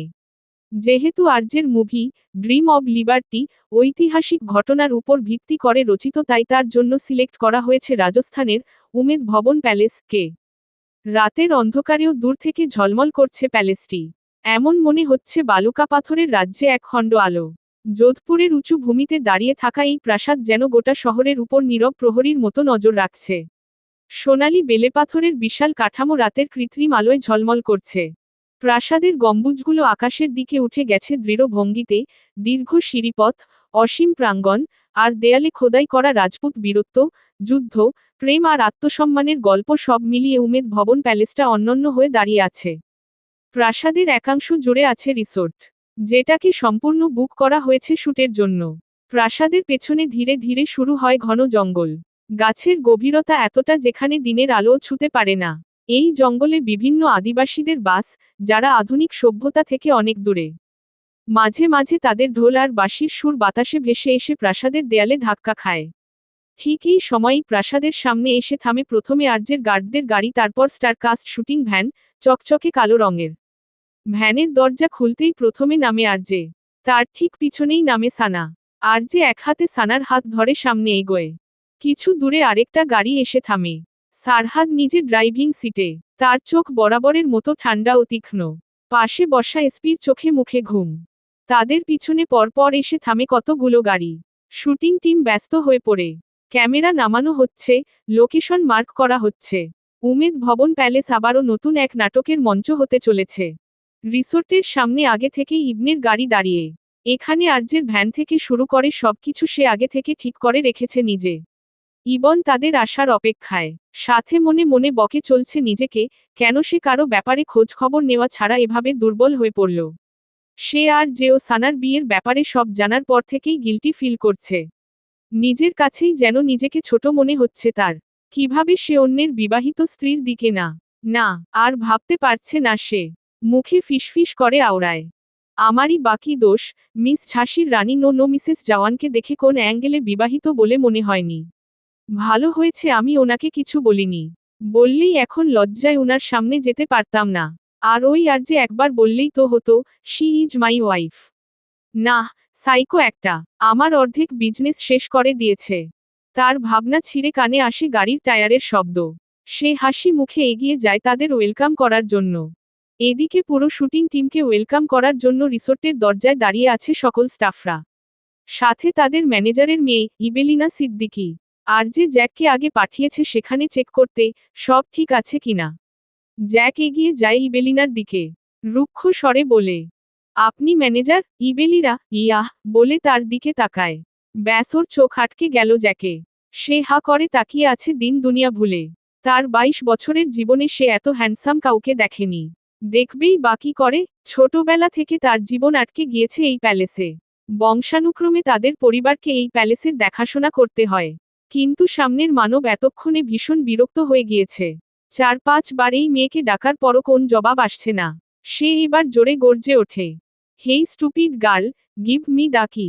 তার গর্জনে ইবেলিনার মতিভ্রম ছুটে যায়। বোকার মতো প্রশ্ন করে বসে। কিসের কি? এবার রাগে জ্যাকের সমস্ত বাঁধ ভেঙে গেল। সে পিছন থেকে বন্দুক বের করার আগেই কাইলিন তাকে আটকে ধরে। নিচু স্বরে বলে, হোয়াটস রং উইথ ইউ ব্রো, রমণীদের সাথে একটু সুন্দর করে। জ্যাকের চোখ গোড়ানিতে কাইলিনের কথা থেমে গেল। সামনে তাকিয়ে মুখে হাসি টেনে বলে, আসলে রুমের চাবি গুলো লাগবে? ওহ হো, আম সো সরি, নিন। ইবেলিনা চাবি দিতেই জ্যাক এক টানে নিয়ে ধূপধাপ পা ফেলে চলে যায়। পিছনে কাইলিন ইবেলিনাকে সরি বলে চলে যায়। রমণী এক দৃষ্টিতে জ্যাকের যাওয়ার দিকে তাকিয়ে উচ্ছ্বাস ভরা কণ্ঠে বলে, লিনা লিনা ইবেলিনা, তু তো গায়া আ। এই বলে সামনে তাকাতেই রমণী পিলে চমকে ওঠে। কেননা সামনে সানা তার দিকে তীক্ষ্ণ দৃষ্টিতে তাকিয়ে। হঠাৎ সানা হেসে দিল শব্দ করে। তার দিকে হাত বাড়িয়ে দিয়ে বলে, Lina Lina Evelina, hi, this is Sana. Evelina একগাল হেসে তার সাথে হাত মিলিয়ে সেও হেসে দেয়। হা হা হা। সানা তার থেকে দ্বিগুণ শব্দে হেসে ওঠে। হা হা হা হা। এভাবে চলতে থাকে তাদের হাসি পালাক্রমে। এদিকে আরজে রিয়ানার সাথে কথা বলছে। কানে থাকা কমিউনিকেটরের অন্য প্রান্ত থেকে আসে জ্যাকের কণ্ঠস্বর। বসো, এভরিথিং ইজ ক্লিয়ার। সে ওকে বলে পাশ ফিরতেই দেখে সানা নেই। মুহূর্তে তার বুকের ভেতরটা মোচড় দিয়ে ওঠে। এই মেয়েটা গেল কই? এখানেই তো ছিল। সে হাত ছেড়েছে 2 মিনিট হয়েছে কি না সন্দেহ তার মধ্যে কোথায় চলে গেল। চারদিক তাকাতেই নজরে আসে দূরে দাঁড়িয়ে থাকা এসপিকে। এক দৌড়ে গিয়ে তার কলার টেনে ধরে। হঠাৎ এমন হওয়াতে এসপি নিজেও চমকে উঠে। আর যে নিজের দন্ত পাটটি পিষে বলে, সাতারা চিহ্ন লা বারোভাতারির বাচ্চা, আমার বউকে কোথায় নিয়ে গিয়েছিস? তওবা, তওবা, তওবা, চাইলে তুই আমার পকেট থেকে শুরু করে সব চেক করতে পারিস। আমি তোর বউয়ের দিকে ফিরেও তাকাইনি। আর যে তাকে ছেড়ে চারদিকে খোঁজা শুরু করে দিয়েছে। পিছনে এসপি বলে, কিরে ভারত না আসতেই বউ হারিয়ে ফেললি? গিয়ে দেখ কোথায় আবার বসে কাকে লুট করছে। ভারতের সামনে তোর বউ বাংলাদেশের ইজ্জত রাখবে না।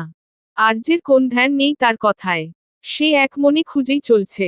রিসোর্টে প্রবেশ করতেই দুজনের পা থেমে যায় সামনে দৃশ্য দেখে। কেননা দুই রমণী এখনো হা হা করে হেসেই চলছে। এসপি একটা শুকনো ঢোক গিলে আওড়ায়। যাওরা, আমি শুনেছি এই প্যালেসে নাকি রাজপুতদের আত্মা ঘুরে বেড়ায়। আমার মনে হচ্ছে একটা তোর বউয়ের মধ্যে ঢুকে গেছে। তুই বললে আমি কবিরাজ ডাকতে পারি। সাতারা চিহ্ন লা, ওই কবিরাজকে তুই বিয়ে করে বসে থাক। এই বলে আর যে ভারী ভারী কদম ফেলে একটানে সানার হাত ছুটিয়ে তাকে কোলে নিয়ে সিঁড়ির দিকে এগিয়ে যায়। এদিকে ইবেলিনা হঠাৎ এমন হওয়াতে সে হাসি আটকে তাদের দিকে অবাক চোখে তাকায়। সানা সিঁড়ির মাথা থেকে তার দিকে হেসে আবারও বলে, লিনা লিনা ইবেলিনা, দিস ইজ আমার জামাই না। আর যে নিজের দন্ত পাটটির পিষে হিসহিসিয়ে বলি আওড়ায়। রুমে চলেন ম্যাডাম, কার জামাই আমি, ভালো করে বোঝাচ্ছি। সানা তার কথার মানে বুঝা মাত্রই আবারও সেখান থেকে চিৎকার করে ওঠে। লিনা লিনা ইবেলিনা, এটা আমার জামাই। হ্যাঁ, এখন বললেও তোমার মুক্তি নেই, আবারও তুমি টাইম আউট হয়ে গিয়েছ। পিছনে ইবেলিনা আবার হেসে দেয়। এসপি এক পলক তার দিকে তাকিয়ে বলে ওঠে, হে উপরওয়ালা, এক পাগল কম ছিল নাকি? যে এই পাগলের সাথে আরেক পাগলের দেখা হয়ে গেল। এখন কি হবে প্যালেসের? ডিনার শেষে আর যে সানাকে রেখে চলে যায় মিটিংয়ে। সে বেরুতেই সানা বহু কষ্টে খুঁজে বের করে ঈশানীর রুম এসপির সাথে মিলে। সানা লক্ষ্য করছে, কাল থেকে ঈশানী তাকে এড়িয়ে চলছে। তার পিছনে কাইলিন সাথে আরও 3জন বডিগার্ড। আর যে সানার জন্য কোন রিস্ক নিতে চায় না তাই সব জায়গায় গার্ড সেট করে দিয়েছে। সানা দরজায় টোকা দিতেই ঈশানী দরজা খুলে সানাকে দেখে চমকে ওঠে। সানা তাকে ধাক্কা মেরে সরিয়ে ভিতরে চলে যায়। পিছনে এসপিও ডিবানে আরাম করে বসে ঈশানী দিকে হাত ছুড়ে। এদিকে আয়, কালনাগিনী। ঈশানী একটা ফাঁকা ঢুক গিলে আওড়ায়। ডাইনি তুই এখানে কেন? কেননা তোর সাথে আমার বোঝাপড়া আছে। তাড়াতাড়ি ক্যালকুলেটর নিয়ে আয়। কিসের বোঝাপড়া? আর আমার কাছে ক্যালকুলেটর নেই। সানা টান দিয়ে তাকে সামনে বসিয়ে বলে, তুই ওই দিন আমাকে বাগানে দাঁড় করিয়ে স্বর্গে গেছিস নাকি? আর একটু হলে আমি তোর বিয়ে খাওয়া ছাড়াই পটল তুলতে যেতাম। হ্যাঁ, ওই আমি ভিতরে। সানা তার তোতলানো কথা থামিয়ে দিল হাত উঁচিয়ে। থামো কালনাগিনীর বাচ্চা, তোর কি মনে হয় আমি ফ্রিতে দাঁড়িয়েছিলাম? আমি 1 ঘন্টা দাঁড়িয়েছিলাম, মানে এখন প্রতি সেকেন্ডের জন্য 1 টাকা করে দিবি তুই? ঈশানীর চোখ বড় বড় হয়ে গেল। বিস্মিত স্বরে বের হয়, প্রতি সেকেন্ড? হ্যাঁ প্রতি সেকেন্ড। আই নো তুই অঙ্ক পারিস না, তাই আমি হিসাব করে দিচ্ছি। 1 ঘন্টায় 60 মিনিট, 1 মিনিটে 60 সেকেন্ড। মানে তুই 60 বার 60 যোগ করবি, সমান যত বেরোবে তত দিবি, বুঝতে পেরেছিস? ঈশানীর নিজের মাথা চুলকে বলে, যোগ না করে 60 গুণ 60 করলেই তো হয়। বিপরীত পাশের রমণী সাফ সাফ না করে দিল তাতে। আমি বুঝি না নাকি তোর চালাকি? এইখানে শুধু 2টা 60, এতে টাকা কমে যাবে। তুই পাশাপাশি 60টা 60 বসিয়ে তারপরে যোগ করে আমাকে দিবি। কি হহ, আমার কাছে এত টাকা নেই। আচ্ছা ঠিক আছে, আমার আবার মন বড়, তাই ভারতের জন্য কিস্তি চলছে। প্রতিদিন 2 মিনিটের মানে 60 প্লাস 60 সমান 6060 দিবি। ঈশানী ভাবুক চিত্তে বলে, আমি তো জানি 60 প্লাস 60 সমান 120 হয়। হাত ঝাড়া মেরে উড়িয়ে দিল সানা তার কথা। আরে ওসব পুরনো দিনের নিয়ম, এখন নতুন যুগ চলছে, জেনজিদের যুগ। নতুন যোগ মানে পিছনে বসানো আর বিয়োগ মানে সামনে বসানো, বুঝতে পেরেছিস? যেহেতু আমার মন বড় তাই 60 টাকা মাফ, বাকিটা বের কর। ঈশানী সানার হিসাবের আগা মাথা তো বুঝলই না, উল্টো নিজের মাথা ঘুরাচ্ছে। সে নিজের পকেট থেকে টাকা বের করে এগিয়ে দিল সানার দিকে। সানা সেগুলো পকেটে ঢুকিয়ে আবারও বলে, দেখ তুই 2 মিনিটের টাকা দিয়েছিস, সো সেই মতে তোর বাকি 60 - 2 সমান 260 মিনিট। এগুলোকে সেকেন্ডে হিসাব করে দিয়ে যাবি। হিসাব ক্লিয়ার? ঈশানী মনে মনে হিসাব করে দেখল, সানার হিসাব মতে এত টাকা তার ব্যাংকেও নেই, তাই শক্ত কণ্ঠে শুধালো, আরে ইলন মাস্কের কাছেও তো এত টাকা নেই, তুই যত টাকা চেয়েছিস। কারোরপতি হব আমি, তাহলে টাকা ইলন মাস্কের কাছে কেন থাকবে? এদিকে 2 রমণীর কথা শুনে এসপি হাসতে হাসতে ডিবান থেকে পড়ে গিয়েছে।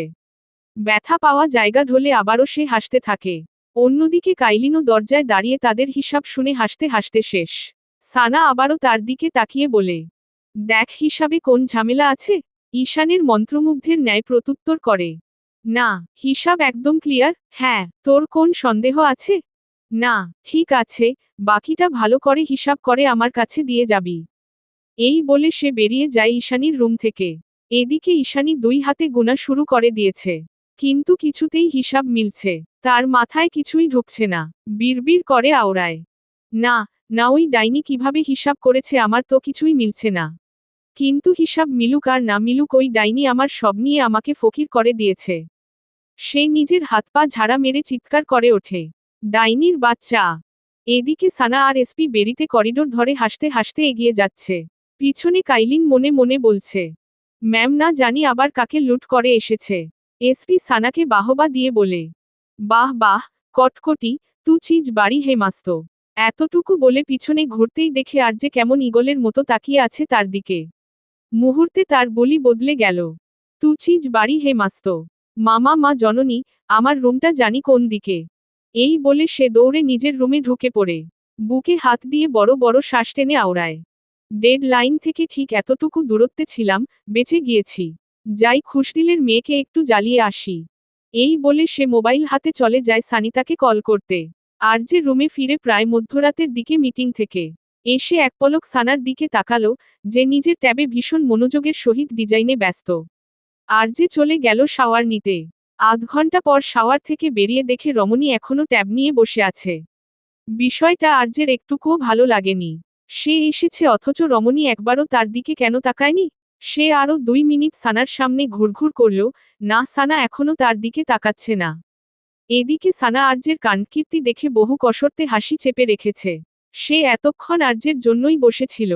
কিন্তু এটা কোন মতেই সামনের মানবকে বুঝতে দেওয়া যাবে না। এদিকে আর্যের আর সহ্য হলো না। এগিয়ে এসে সানার হাত থেকে একটানে ট্যাব নিয়ে ডিবানে ফেলে দিল। রমণীকে কিছু বলার সুযোগ না দিয়ে তার 2 হাত মুঠোবন্দি করে তার ওপর সম্পূর্ণ ভার ছেড়ে চেপে ধরল তাকে বিছানার সাথে।